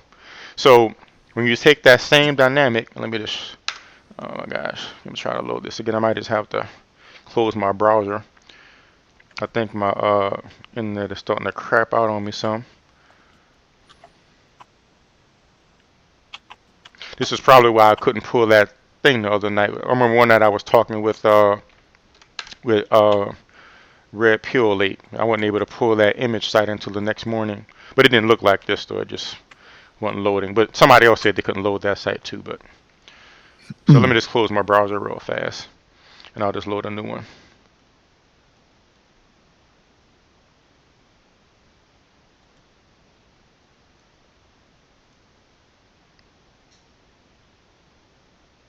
Oh my gosh.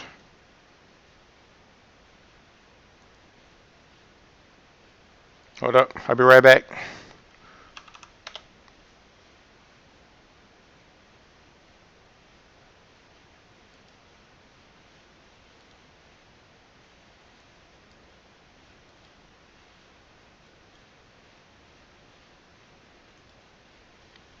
I'll be right back.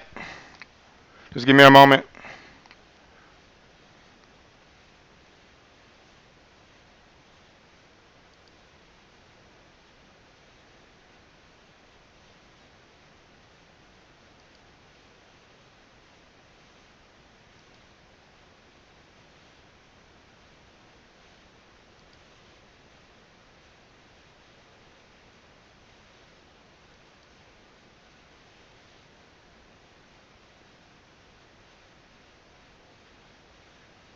All right, give me a moment here. Let me go back into the Hangout.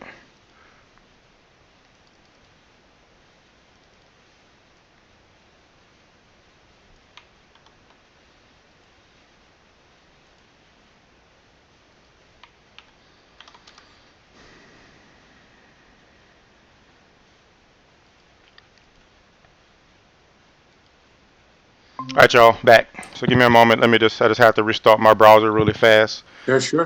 Give me a moment. I'll go back to that page. Where did you search that, Montreal? Where'd you look up?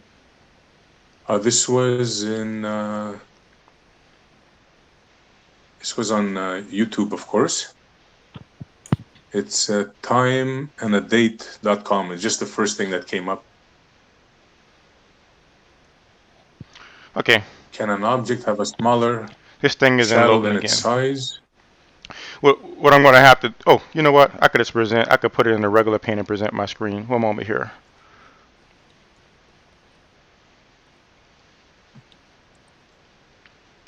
All right, so y'all seeing that now? It says you're presenting, but it's not showing anything there. Oh, wait a minute. There we go. What about now? Yep. Okay, now we're in business. You have paint up or something? So this is not the online one, so I'll be able to really show it. So give me a moment here. Let me just make this bigger so people can see it. I've only got about another 10 minutes. Okay, sounds good. 10 more minutes. Yep. So going back to the scale one, now we have that same situation, but the sun is this big, but the object is this big. So again, we have the cross light that's coming like this,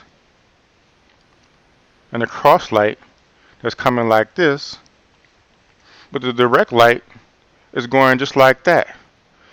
And I know it's ugly, but what will happen is the point in which those things converge will be smaller than the object. There will be more light coming to the outside, so it has to converge in. That's the way the sun and the moon works, which is why when we have that conversation, let me go ahead and find that link so I could post the link so people could see it themselves. I said, well, given the light sources we have, how can you make it to scale? And you said correctly, get a smaller object.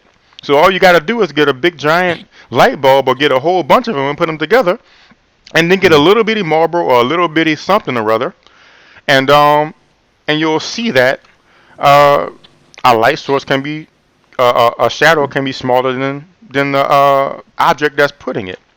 So again, it's not. So the very fact that you're having this same discussion again, it's the same thing that happened when we was talking that day. I gave you the Hammurabi image, and you said, "Well, that image is fake," or you don't accept it or whatever. I don't know. I don't remember the exact wording, but basically, you didn't accept the image. I told you the Himmel satellite cannot be in the location exactly they say it is, exactly. or else it would be fried. Exactly. And then I asked you, what are the conditions there where it's at? What are the conditions? What did you have to say? I told you it's very, very hot. Oh, no. After that. It'll get barbecued. No. After that. After I grilled you about specifically where it's at, what's the conditions? What did you have to admit? Come on, I know you remember. Well, that I didn't know the exact temperature. Exactly. So then I asked you. You're saying you want me to admit again that I didn't know, right? That's right. Then I asked you. Well, suffice it to say, you admitted that you didn't know. But here you go again. But then I say that to say you came back 5 minutes later, when Schrodinger's cat was giving you a practical explanation, and you came back again and said it's going to be all burnt up. 5 minutes ago. You said you don't know where it's at exactly. I still believe that it would. You believe it, it's but like you don't know. 3,000 degrees Celsius or something. You believe it, but you don't know. You confirm and acknowledge. And I know. And another so now you're changing your answer again. Cannot be there because it's in a second law of thermodynamic violation. Yeah, you're not going to get anywhere, man. So I can see why you have just 10 minutes. You admit. Let me just make sure I post this video before I forget, before we start talking, so people could see for themselves. You literally admitted that you don't know where the satellite is, that you don't know what the conditions are, so you don't know whether it can survive where it's at or not. You clearly admitted that on the video. I know in general where all the satellites are, they cannot survive the conditions in space. Well, we weren't talking about every satellite. Yes, we was talking about the Hammurabi. So, and then you came back 5 minutes later and said it's going to burn up, and now you said it again. It's going to burn up, but. Yeah, man, it's not gonna go anywhere. The fact that you come back with the same argument, barbecue, radiation. The fact that you come back with the same argument about the size of the shadow, when we already discussed how you can do that experiment by scale with a smaller object and the light sources we have, and you're gonna bring that to Bandsaw right now. You just showed me a couple of scribbles on a page, Darryl. With all due respect. Let me ask you, sir. You just showed me a Let me ask you, sir. Let me ask you again. How can you do that experiment to scale so you can see for yourself whether an object can make a shadow smaller than itself? How can you do that experiment to scale with the light sources we have? I explain you how to do it. I'm asking you now so that people can hear. How can you do I know you like to ask trick questions, so ask me the question clearly so I can understand what you're saying. So, Bandsaw, did that sound like a trick question? No. Does anybody in the chat think that was can anybody answer that question? Is that a trick question? No. Yeah, what I mean is you're gonna use it against me somehow in the future. I'm simply showing. I see the way you operate. You're an honest guy, but you just try to get your point. You don't listen to facts. You wanna just catch people on little angles and this and that. It's an honest question that requires an honest answer. I'll tell you, since you're not going to answer it this time, even though you answered it on the first video. I just don't remember what I actually named the chat. Whatchamacallit. The answer is. You take as big a light source as you can, and you get as small an object as you can. Or you could take several light sources and put them together, and take a little bitty object or a little bitty pebble, and you can see with a very large light source and a very small object if a small object can make a shadow smaller than itself. You could place show me a citation or show me a picture of proof, something, instead of just talking. Do you even hear what I'm saying? I'm telling you how you can do an experiment for yourself. So this is what I find. Y'all are just lazy. You asking why don't they put a camera pointing that way so I could da. I'm just pointing out to you how you can do an experiment for yourself. Why don't you go get a light source and go get a small object and see? I don't. I just it baffles logic, man. Everyone else has to do it. Everybody exactly. Everybody else has to do it for you. Why don't you all put a camera for me in the rocket that hundreds and hundreds of y'all spent y'all years and years designing and the millions and millions of dollars and so on and so forth. You put a camera there for me to prove it to me. But you don't want to go take a light source and a little bitty object to do an experiment to find out for yourself. It defies logic, man. It really does. I'll do your experiment, Daryl. No problem. And do it I'll do it to your scale. experiment. And do it to scale, too. But anything I ask you to do, you don't. You whisk it off. You nitpick on one little thing. Like, what do? You wait in the background until somebody makes a mistake? No, I stated very clearly why I was jumping in. I stated very clearly because you was engaging Bandsaw in a discussion I've already had with you, and you already admitted yourself. I was having a great discussion with him. And I'm going to save him from going around and around in a circle that obviously you're not going to accept anyway. If you didn't accept it the first time, when you're the one who said you could just get a smaller object, if you're not going to accept it, then I don't see why you're going to accept it now. So to me, it's disrespectful. It says to me that you're not really wanting truth. What you're doing is disrespectful. If we have a discussion and you bring out this argument and you say, how can we figure this out? And you understand, we clearly have a discussion where you realize how you can do it to scale and see for yourself, and you still come have this theoretical discussion with Bandsaw as if our conversation never happened. That to me seems like you're not really wanting to get anywhere. Why is it up to me? First of all, I was having a discussion with Bandsaw. Mm-hmm. Why did you butt in, and why is it up to me to do the experiment? I've already explained that, sir. I've already explained that, sir. I've already explained that. You're taking Bandsaw. Yes, I did. It's my channel. I'll butt in when I want. So, fine. So you're taking my friend Bandsaw through a conversation that we've already had with evidence that an experiment that you've never even tried to do yet. Is a senseless conversation if you're just going to keep going around in the same circle over and over. You're never going to do the experiment. I mean, it makes no sense. So just chase your tails, chase your bloody tails. Yeah, exactly. So I've already said that earlier. We have better things to do than having the same discussion over and over. We're going to come back next week and have the same discussion again. So that tells me it makes me question your sincerity. What's the point of the discussion if we're going to have a discussion and iron out a way you can do an experiment, and you're going to come back the next week having the same discussion, having not done the experiment, and still trying to argue your same belief when you could do a simple experiment and establish if it's true.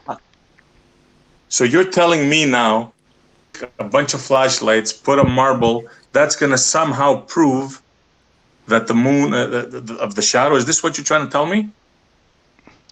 You're trying to tell me that an object that's thousands of miles across casts a shadow of 70 miles, and you're going to try to explain that away with flashlights? Really? Come on, Darryl. It's like I'm talking to a wall.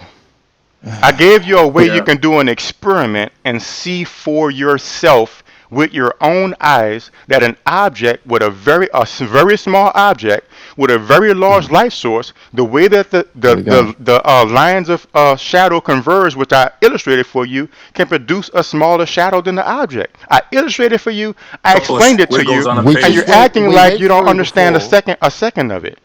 So no, I understand. I understand what you're saying, but you're just talking.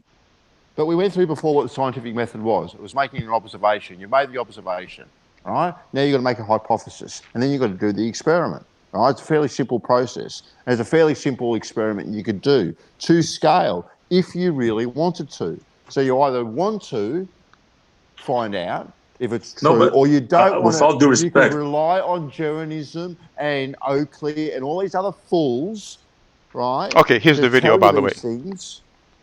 Or you can do something like really simple yourself. Here's the video, by the way, y'all. What should it?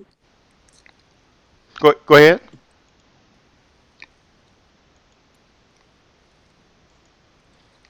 And give me a moment here. Let me find this part of the conversation real fast that we're talking about, so that I'm getting a.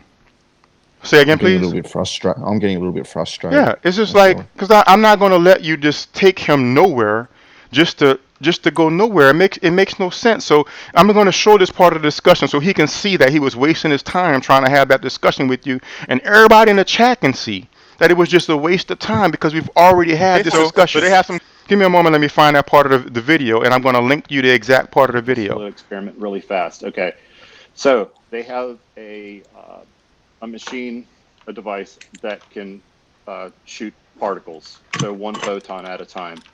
They have two slits. Believe what they think they know. As you saw, it just collapsed very easily. Ask them to prove what they say. It collapsed very easily. He started off by saying, you know, all these pictures of CGI. Let's talk about this one. He wants to change the subject, and yeah, so. I've not seen one flat earther do that experiment to scale. They just want to talk. I don't understand it. CGI. Let's not talk even about this close one. to He scale. wants to change. They'll just throw out these things, and they won't even do it. Won't test it at all. I've seen, Have you guys done it? Well, have you guys done this experiment? Yes, I went to the. I told you that last week. I went right. to the solar eclipse. I've seen it with my own eyes. I don't need to make a little scale thing in my room because I don't believe it. I've seen it. I've seen the solar eclipse myself. I've driven. So what? No one's questioning the solar eclipse. We're questioning the size of the shadow. And you're telling me to flash a couple of flashlights on a marble. The size of the moon. You're calling me out of whack. You may not accept it, but the size of the moon has been established. The size of the sun has been established. The sun is larger than the moon, and the shadow on the earth is smaller than the moon. All of that stuff is established. No, whether you accept it or not is different. The sun has not been established. Whether you accept it or not, whether you accept it or not is a different question. But all that has been established. So when I went to the solar eclipse, so when I went to the solar eclipse, so when I went to the solar eclipse, and I saw a shadow that was smaller than the size of the moon, that itself demonstrates to me that you can have a shadow smaller than the object that's casting the shadow, which I saw with my own eyes. If you don't accept that, and you think it's impossible for an object to cast a smaller shadow, I don't see why I should have to do the experiment for you, like Bandsaw said. If you're the one who believes that, or you the one who doubts that, then you go do the experiment. I'm not going to waste my time doing your experiments or reading your books that you read the description of. You understand? Why do we have to do the work for y'all? Because you know everything, right? You have the answers, right, Darryl? When did I ever say I know everything? You said you knew the size of the sun. Prove it. I didn't say I know the size of the sun. You have to listen more closely. I said the size of the sun has been established. You did specifically say that. It's we in the know video. The size of the sun. It's in the video, sir. You said it. That means you don't listen well. That's what that means. When you go back and play this video, this is recorded. It's live. Go back and play the video. What I said was the size of the sun is established. The size of the moon is established. I never said I established it. I simply said is established, meaning that the scientific community around the world has long established the size of the sun and the size of the moon. It's recorded. When this video is uploaded, just go online and look at it and you'll see what I said. You have it wrong. Maybe you got to listen a bit closely. Established. That's your belief, sir. You're believing in myths, Darryl. Well, if you don't believe that, then it's made clear to you how you can do the experiment yourself and test it and see if a larger light source can make a smaller. How you know the distance to the sun? How it was established at the distance to the sun? Make it clear to me. Go. No. There you go. No. You can't. No. You're believing you can't, and you won't admit it. Pushing a narrative for financial gain. And you're running off the back. Never mind. You're doing now what you accuse me of doing. Give me proof of what you said, or you're both bullshitters. You're taking cheap shots too.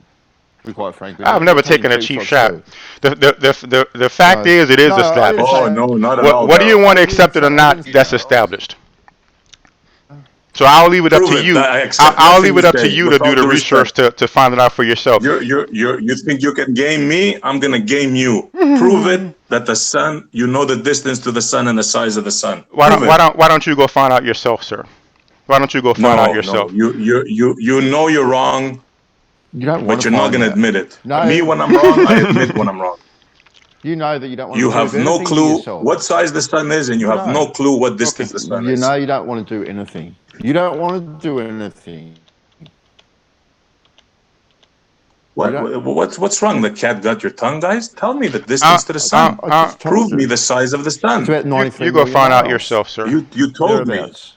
It's about 93 million miles. Thereabouts. Yeah. And how do you know hopefully that? I could find it. I can't find a part of this video though. Because they deduced. Let me educate you people that you think you're so smart. Because people are a lot smarter than the gloves me are work off. it out. They deduced the size of Venus, and from there they deduced that it's about the equal size of the Earth, and then they did some fancy trigonometry, and that's how they found it, sir. You might not like it, but that's what it is. Well, trigonometry is very, very useful in every aspect of life. So don't accuse me of So shit. why wouldn't it be useful in that observation as well? Well, isn't that video? No, observe and declare is not science. Back to when I pressed them. That's what you guys do. Observe and declare. Well, you know what? I want empirical evidence. Well, Why would you better we be go ashamed out of that? And you don't have it. Get a GoFundMe. Add a detector. Cause happening and go prove it instead of just. No, never mind. You guys made a declaration that you accuse me all the time of doing. Now I'm throwing it right back at you. What declaration did I make, sir? Yeah. Well, you accuse me of all kinds of things. I don't know this. I don't I'm know asking that. you what declaration did I make? Yeah, come on, Darryl. Let's hear it. You have no idea how much I love being wrong. When we talk, we should be fair with each other. I mean, let's hear it. I'm asking you right now. Let's hear it. What declaration Everybody's did I allowed make? to make mistakes. You accused me of all kinds of stuff. Let's hear it. Flat earthers, they're all like this. They don't want to do experiments and blah blah blah. Well, and everyone I've seen has just been did that way. exactly the same thing. Well, except for Rob Skiba. Like I say, Rob Skiba I've seen him do 2 experiments. He sent up a balloon, and he did a to scale photographic thing with the Earth and the Earth and the Moon. So Rob Skiba is the only exception. The other thing Rob Skiba did with the Chicago skyline. Oh yes, I did see that. About that. They were saying that it was looming and this and that, but he took the boat with the picture with the camera all the way down. Did you see that? I don't remember the details exactly. I remember looking at it. I found whatever hole there was in it, but I don't remember exactly. But I did look at that. There's no hole in it. Go relook at it, Darryl. There's no hole in it. I already have, sir. I don't remember the details of it, but I already looked at it and I saw the hole in it. So, if you looked at it and you're saying what you're saying, you made an incorrect conclusion. You, sir, who believes that reading the description of a book is enough to use it as a reference. You, sir, who will sit there. There you go again. That's the only thing you have ad homs. You only have. I'm pointing to exactly what you said and did. You, sir, who will tell me that you know a satellite is going to be destroyed, but then admit you have no idea where it's at or what condition it's in, and then admit that you don't know if it's going to be destroyed or not. Again, the video is linked right here. General talk? It's going to be. Do you not understand general talk? No, we was talking specifically, sir. It's in the video right there. Anybody can look at it for themselves. That's the video link right there. Then you come back and you say. Then you. What I have is your word. What I have is your exact word, and the claims you make when we're talking and making claims, you're not making any sense. But you come back and you admit that you don't know where it's at, you don't know what conditions it's in, so you have no idea of knowing whether it's going to be destroyed or not. Then you come back 5 minutes later and use the same argument. It's going to be destroyed. You who we have a talk just like a week or two ago, when you say, well, the shadow can't be smaller than an object, I point out that you're not doing it to scale. You say, well, the lights, we don't have light sources big enough to do it to scale. I say, well, how can you do the experiment to scale? Oh, but you get a smaller object. We just had that conversation a week or two ago, and here you are doing the same conversation again with Bandsaw here, as if we never talked. You, sir, your logic and reasoning does not strike me as something that I need to be worried about. You know what I mean? So you should. You should be worried. If you don't know the things that I'm telling you, dude, you should be very, very worried, because when the ball drops, you're gonna blow your mind. I just like to be there to see your face when that ball drops. I actually believe that, sir. I mean, even when we're talking just now today, you're telling me what I said, and you didn't even hear what I said. When I say that the size of the sun and the size of the moon has been established, I don't need to sit here and try to prove to you. I didn't say I proved it. I didn't say No I did it problem, myself. dude. I said That's it's your been problem. established. Right there, the sentence that you just said now. If you don't accept it, that's one thing. But it has been established, and evidence is the I fact told that you how they did it. How can you believe that? simple. I told you how Simple. they did I it. already told you. You're not. It's because you don't really understand what's going on. The people Yeah, who that's another established. famous one. I'll I explain it. understand very well. I would explain it to you for at least for the people who's listening. When people come along with their understanding of the size of the sun, their understanding of the size of the moon, right? They predict not only the time the solar eclipse is going to be, but the exact place. They That don't predict. mean crap. They've been doing that from ancient days. I'm That's not just finished. a cycle observed by ancients. You're correct. You're correct. But they predict Damn also. right I'm correct. But you didn't let me finish. You're correct about that part, but you didn't let me finish. They predict the exact shape Go ahead. of the shadow. The exact shape. They predict the exact movement it makes on the earth. A movement that matches around earth. The shape of the shadow that matches. What does that have to do with the location, the size, and the distance of the sun? I'll tell What does you. that have to do with that, I'll Darryl? tell you. Because only a sun the size that they say, and a moon the size that they say, and the earth the size that they say, the shape that they say, will have a shadow that size that moves in that way and skews in that way on the earth. You understand? So I noticed that you flat earthers want to stick with the cycle, and yeah, you could look at the cycle and the moon earth. Well, I know you don't say spins, but the moon goes around this fast and this long and so on and so forth. But the shape of the shadow, because when you have an object and the object making a shadow on that object, if that object is skewed, you could do this yourself. You can take a basketball and put a shadow on that basketball, and you'll see the shadow skews because the basketball is skewed. But you could take that same shadow and put it on a flat wall, and it'll be a flat. The shape of the object that the shadow is projecting onto affects the size of the shadow. And when you have a planet that's But spinning, you didn't tell me from the size of the shadow you can determine the distance and the size of the sun? Are you kidding me, Darryl? you're not listening to what I'm saying. You know it's not You're proven. you're not listening to what I'm This saying. is what kills me with you round earthers.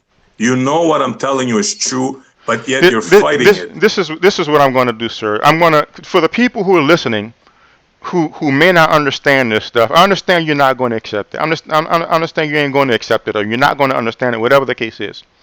For the people who's out there listening, who's on the fence, who may understand it, I'm going to explain it for them. So I'll just ask you to let me explain this clearly. I will if you let me rebut you after. That is fine. That is fine. When you take the size of the sun that they say, the size of the moon that they say, the size and shape of the earth that they say, and you compare it to the shadow, the shape of the shadow, the movement of the shadow, that matches the shadow made by a moon this big and the sun that big. It matches. This is beyond just the cycle. This is beyond just the frequency where you could just, get a calculator and put in the time frames and get the frequency. Especially when you have a solar eclipse towards the Arctic, right? Because the top of the planet is like this. The shadow will skim across that long area, so the shadow is standing on the earth, like looking from the moon. The shadow is still like this, but across the earth, it slides across a very, very long distance. That matches the placement of the moon and the placement and size of the sun and the shape of the earth being the globe. So there's no possible way you can match the shape and movement of the shadow, the way it moves in that skewed pattern because of the shape of the earth and because of the way the timing of the moon moving around the earth in that way. There's no way you can place that movement and timing except for a globe earth, a globe moon, and a globe sun at the time scales they say. So unless you can take your flat earth knowledge and not only predict the cycles of a solar eclipse, but also predict the positioning, the placement of the solar eclipse shadow, right? The size of the solar eclipse shadow. And explain why, when that shadow is on the uppermost part of the planet, it's skewed like that over a longer distance, compared to when it's in the center of the Earth, is that little 70 or something mile shadow. You have to explain all of that, and it makes sense on the globe. So go ahead and go. Okay, that was a good story, but as far as I'm concerned, that's all it was. Back to the basics. Okay. Back to the basics. They knew about the shadows of the moon exactly, and the eclipses back in ancient times. Number one, it's just a cycle. Anybody could do it. Did you hear what I said about the size of the shadow and the position of the shadow? I heard, and I'm going What to does address that have that to directly. do? Okay, go ahead. I'm going to address that directly, if you allow me. Okay. If you don't know the distance of the sun, if you don't know the distance of the moon, all what you said about the size, the shadows, and all that, that's just a story. So, I get back to my point. They deduced the size of the sun by assuming that Venus and the Earth was a certain size, and then they did trigonometry to the sun. A pile of horseshit. There's no way around that. Boom, as what's his name says, boom, it's over. Thank you, sir. Is that your full explanation? It's that simple. Okay, thank you. So they can make their own decision. And notice you did not address the size and shape of the shadow. Do you notice that? I have a question for you. But one moment though, before we move on. Before you move on though. Wait. Before we move on, do you notice that you did not address the size and shape and placement of the shadow? I told you my opinion on that. Do you notice that you did not specifically? No. Let's stop. I'm not. No. Wait. You said you were going to address the shape and placement of the shadow specifically. Then you came back and said it's trigonometry, mumbo jumbo, and then you stopped. Do you notice that's what you did? Then I went on and explained to you that's irrelevant if your original measurements. So you hold on. So you're addressing it as that it's irrelevant. That's addressing it specifically by saying it's irrelevant. But given the explanation that I gave you. So you're not going to address it. So that's right? Enough for everybody who's listening. You're telling me you might go over there and start a fire, right? And then I don't have matches. Exactly. I can't start that fire. Exactly, so Akum. What's your point here? Exactly, Akum. He said he was going to address it specifically, but y'all saw what he did. He said it's trigonometry, mumbo, and it's irrelevant, and he moved on. And unless you're going to use your flatter position, let's ask the panel who has more logic here. So let's ask their own them. Panel. Well, I mean, we're the panel, right? So let's ask the chat. So we have people in the chat. So chat, you heard me explain. Well, the chat is going to bury me alive. You're all round earthers. No, I'm interested in the panel. That's what I'm interested in. We just explained it to you, sir. Why do you have the access to explain it again? I just gave you a full explanation. You explained it to me. I was having a great talk with Bandsaw and the other guys. You're the one that came in. Okay, I'm sorry. I apologize. You meant Bandsaw when you said panel. I apologize. Bandsaw, go ahead and give him your full explanation of the solar eclipse and everything.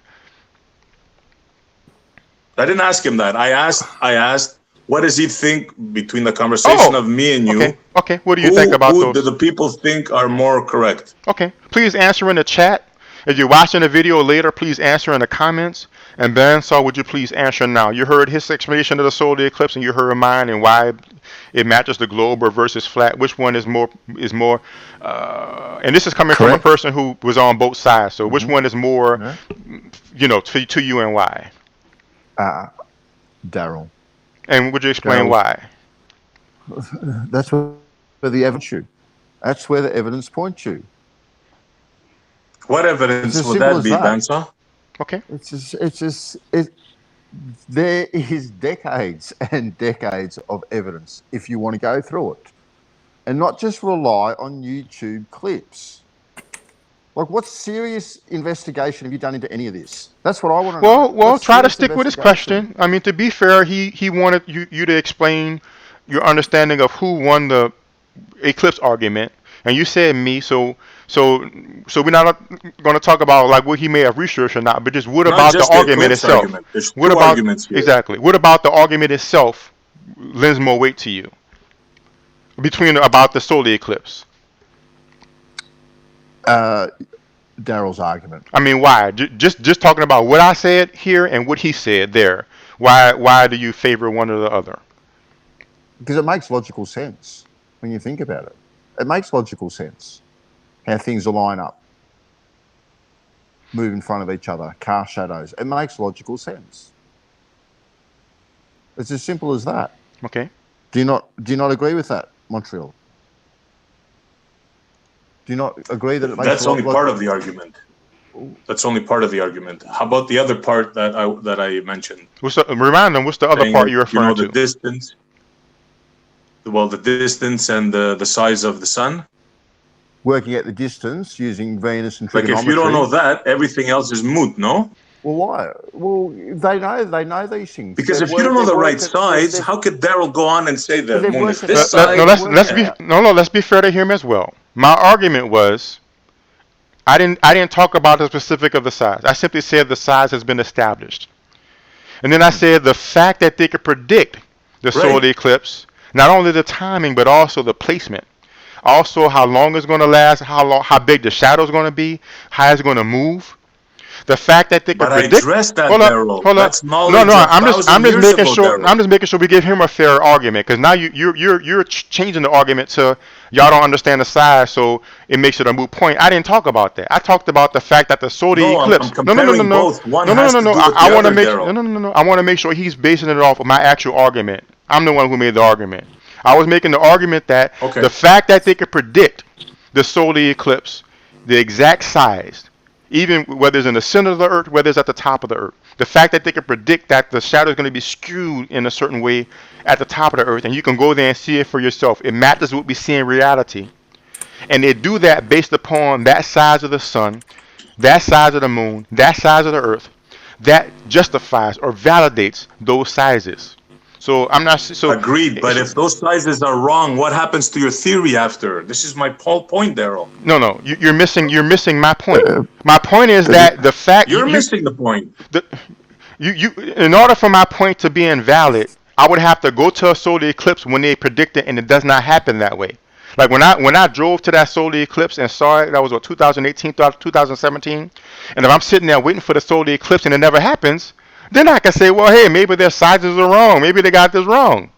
But when I go to the solar eclipse and it happens exactly the exact time they say, you could say that's cycles. But not only that, fallacy. You can't equate one with the roundness or shape of the earth. I mean, then that means you don't understand how the shadow works. That means you need to go ahead and do like even though he was getting off the topic.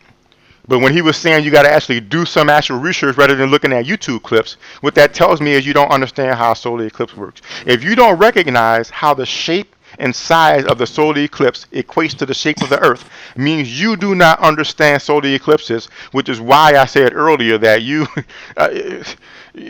I'm not going to jump up trying to do experiments for you when your logic is, you're saying, why don't you do it? You don't really know. Your logic is the one that's showing faulty here. So if you don't understand why the shape of the shadow and the size of the shadow makes sense compared to the size of the earth, you're the one that has to do some more research. The size of the shadow and the shape of the shadow and the movement of the shadow is only possible on the curved, round globe earth, the way we see it in reality. And I've gone there myself and seen it. Yeah. So, and if they can predict these things and model these things, it has to give validity to the rest of the argument as well. Yeah. So it makes no sense. No. It makes no sense to say, well, the shadow is the exact placement and size and shape and duration, but you know what? They might have those sizes wrong. That makes absolutely no sense. It's not might. They have the sizes wrong. This is what you guys are not getting, man. Okay, so let me ask you this. This is what you're not understanding. Okay, well, let's give him false assumptions. Let's give him the benefit of the doubt then. If they have the sizes wrong and the shapes wrong, how do they predict the actual size and shape of the shadow of a solar eclipse? Told you, this is a cycle observed by ancient people. This has been known for, I don't know how they came. I don't know who the first guy came up with it, but the first guy who saw it wrote it down, and everybody else copied him. So when a shadow happens towards the top part of the planet and is skewed over a long distance that matches the slant of a curved earth at the top, how do you explain that on a flat earth, that difference in size of the shadow?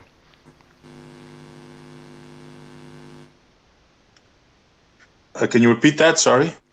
When a shadow, okay, let me get you an illustration so you can see what I'm talking about. Just give me a moment here. It'll just take. While you're getting that, okay. While you're getting that, Darryl, to model these things, Montreal, and to predict these things, all right, you have to use equations, all right.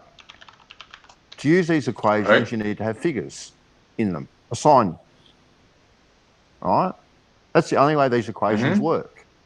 It's the only way. You change any one of those things, the models and the predictions don't work. They do not work at all. That's my whole point. What's your point? My point is, if you don't have the correct measurements of the things that you are observing, you cannot make accurate predictions about them. Well, my point is, they do make accurate predictions of these things. So they have to have. No, it's a cycle. You're not understanding. They're copying from ancient times. They're not just. They use mathematical equations, right, to predict these things. That's what they use. Right. But right now we're talking about the size and the shape. They could avoid the argument by just focusing on the cycle. But right now we're talking about the size and shape and position of the shadow. So what you're going to have to do is explain how they could be wrong about the size and shape of the sun and moon, but still be right about the exact size and shape of the shadow, and why that size and shape of the shadow works. How is it possible for it to work on a flat Earth? So, for instance, this shape of a shadow. If you go to that part of the planet, you will see that the shadow matches that size of. Oh, and I'm sorry, I'm not presenting it. Let me present it to the people at home. One moment here. So, if you look at this shadow here, the shape of this shadow, if you was to go to that part of the planet, you will see that the shadow matches that. But if you look at another solar eclipse, it looks like this. The size and shape and movement and timing of the shadow perfectly matches the size and shape of the globe. So my question to you is, okay, I can see how you can take a nice counter and time when the solar eclipse is going to happen. But what I'm asking you to explain is, on the flat Earth, how do you explain the shape of the shadow matching these? How do you explain the shape of a shadow matching this? You see how it's skewed because it's towards the bottom of the globe. That's what I was talking about earlier. So when the moon is casting a shadow towards this bottom part of the globe, where the globe is curving under, because there's a globe, the shadow is spread out across that longer area, so the shadow is bigger from the people who standing on the Earth. If you was looking from the moon, the shadow would look the same size, but from on the Earth, it's stretched out. But if you look at a more direct eclipse like here, the visibility changes. Let me make sure I'm switching between solar and lunar. Let me go back a bit. So what you need to do is explain how on the flat Earth all of these different shapes of shadows happen. Explain that. Not just the cycle, but how do you explain these different shapes and sizes of shadows? How do you explain this on the flat Earth? Go. Look, nobody can explain this. This is a cycle. For you to explain it, you have to be a magician. So in other words, you're saying it's impossible for them to have predicted the solar eclipse at the exact location and size that I went and saw with my own eyes. Somehow that's impossible. Using the models of the past, no, it's not impossible. Once you put something in a computer, once you've seen it happen, you can predict it can happen again. Very simple. They put algorithms in the computer, and you can know in 20 years where it's going to be. That's simple to understand. But you understand, right? Bandsaw? Yeah. So what about the size and the shape? He keeps dodging it because I don't think he. You can predict it mathematically, and the only way you can predictably is if you have values put in there that we have already established. And look at this one, Bandsaw. Look at how that one is the spread only out way you like can that. do it. Yeah, it's the only way you can do it. Yeah.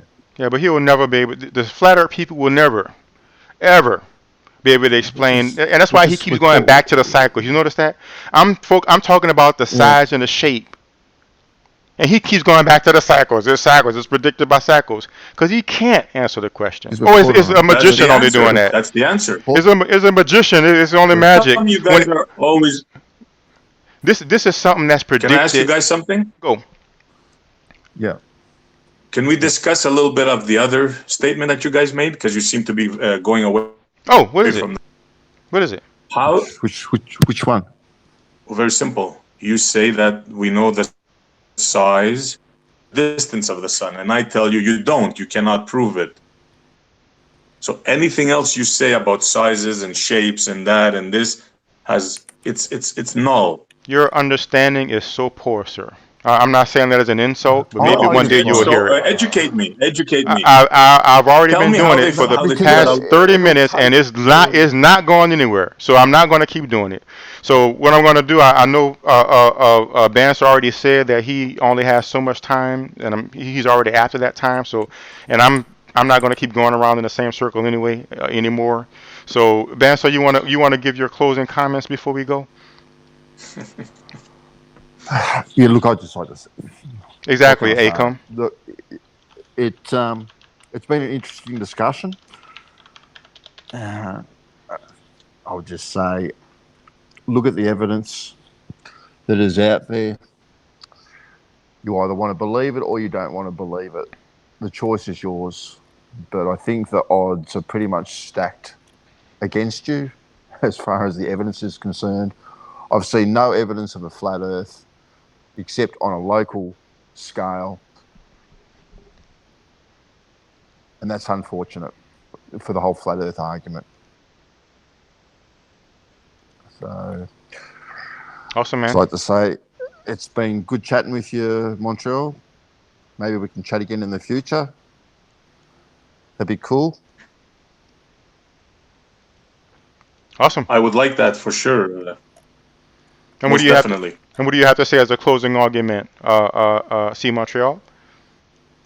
All I have to say is I wish there was more people like Bandsaw around.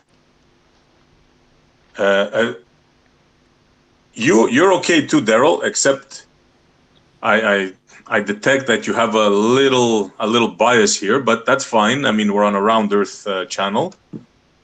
I enjoy talking to you as well. And to be continued. I hope to continue this. Okay, that sounds great, man. Cool, man. We could schedule a time. And my closing argument would simply be, I think I did a good job of sticking with the facts, sticking with the evidence, sticking with empirical, observable reality.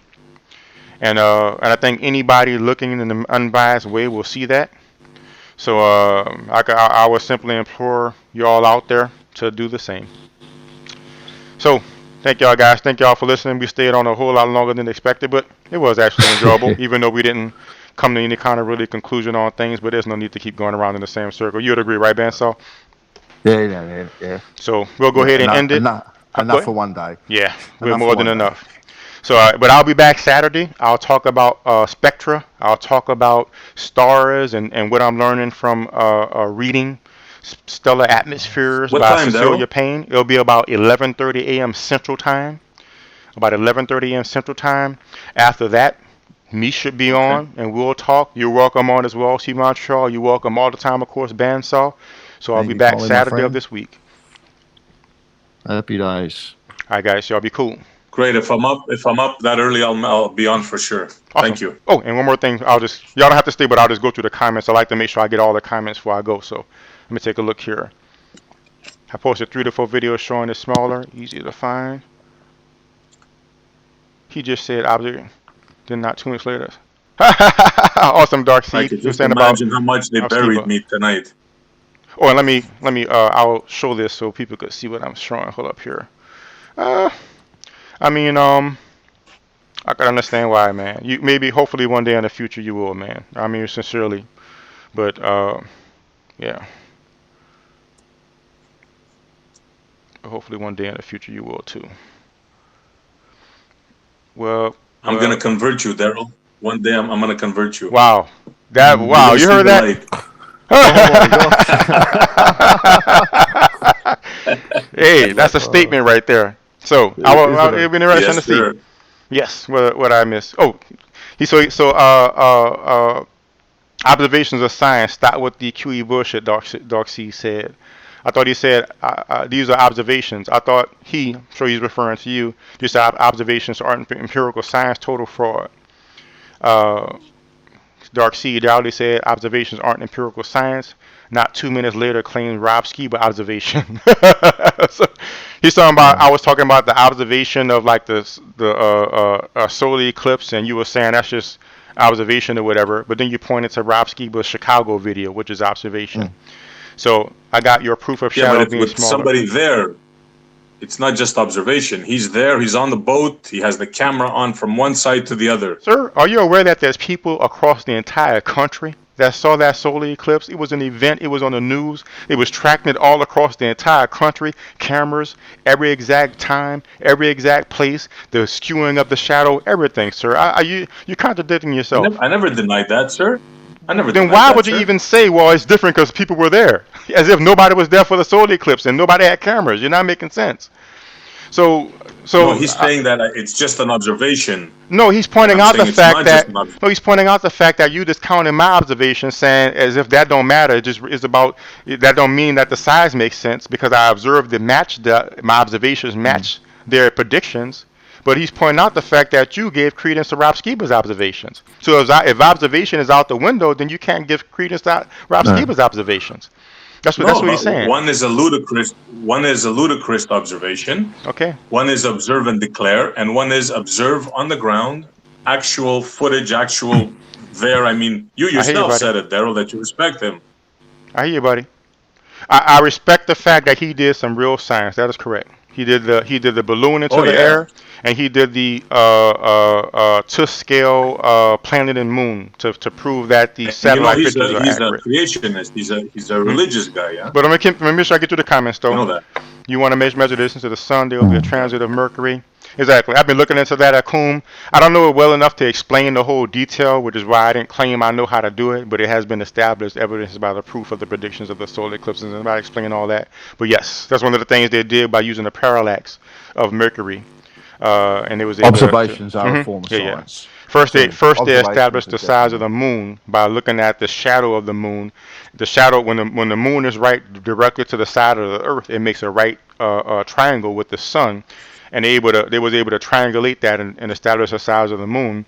And then knowing the size of the moon, they was able to use parallax to get the I believe the size of the distance to Mercury, one of the two. Then they was able to use that to get to the size of the sun.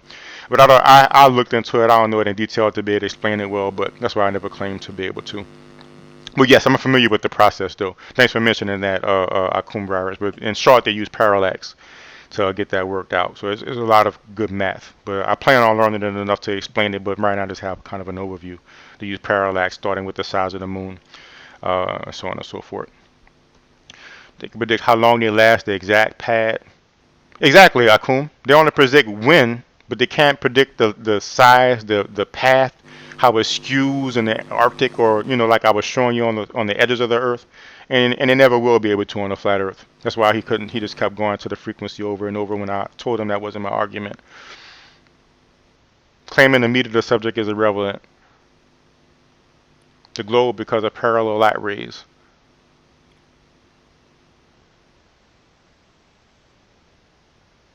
The shadow of a baseball will be about the size of a dime. That's a good idea. Maybe you should go ahead and get a baseball and use the sun. I don't want to think of that before. Just go ahead and go out on a bright day. See Montreal when the sky is clear, and just put a baseball out and see if you can get a shadow smaller than the size of the baseball with the sun. I will do just that. What do you guys predict will happen? You can get a shadow that's smaller because the sun is bigger. Okay, I will do just that. How's she going anyway? I feel sorry. Oh my gosh. All right, y'all. Y'all be cool. Thanks for the comments, guys. right, Bandsaw. See Montreal. Y'all be cool. All right, my friend. Thank See you, you. Montreal. Good night to all. Bye bye. All right. It was a pleasure.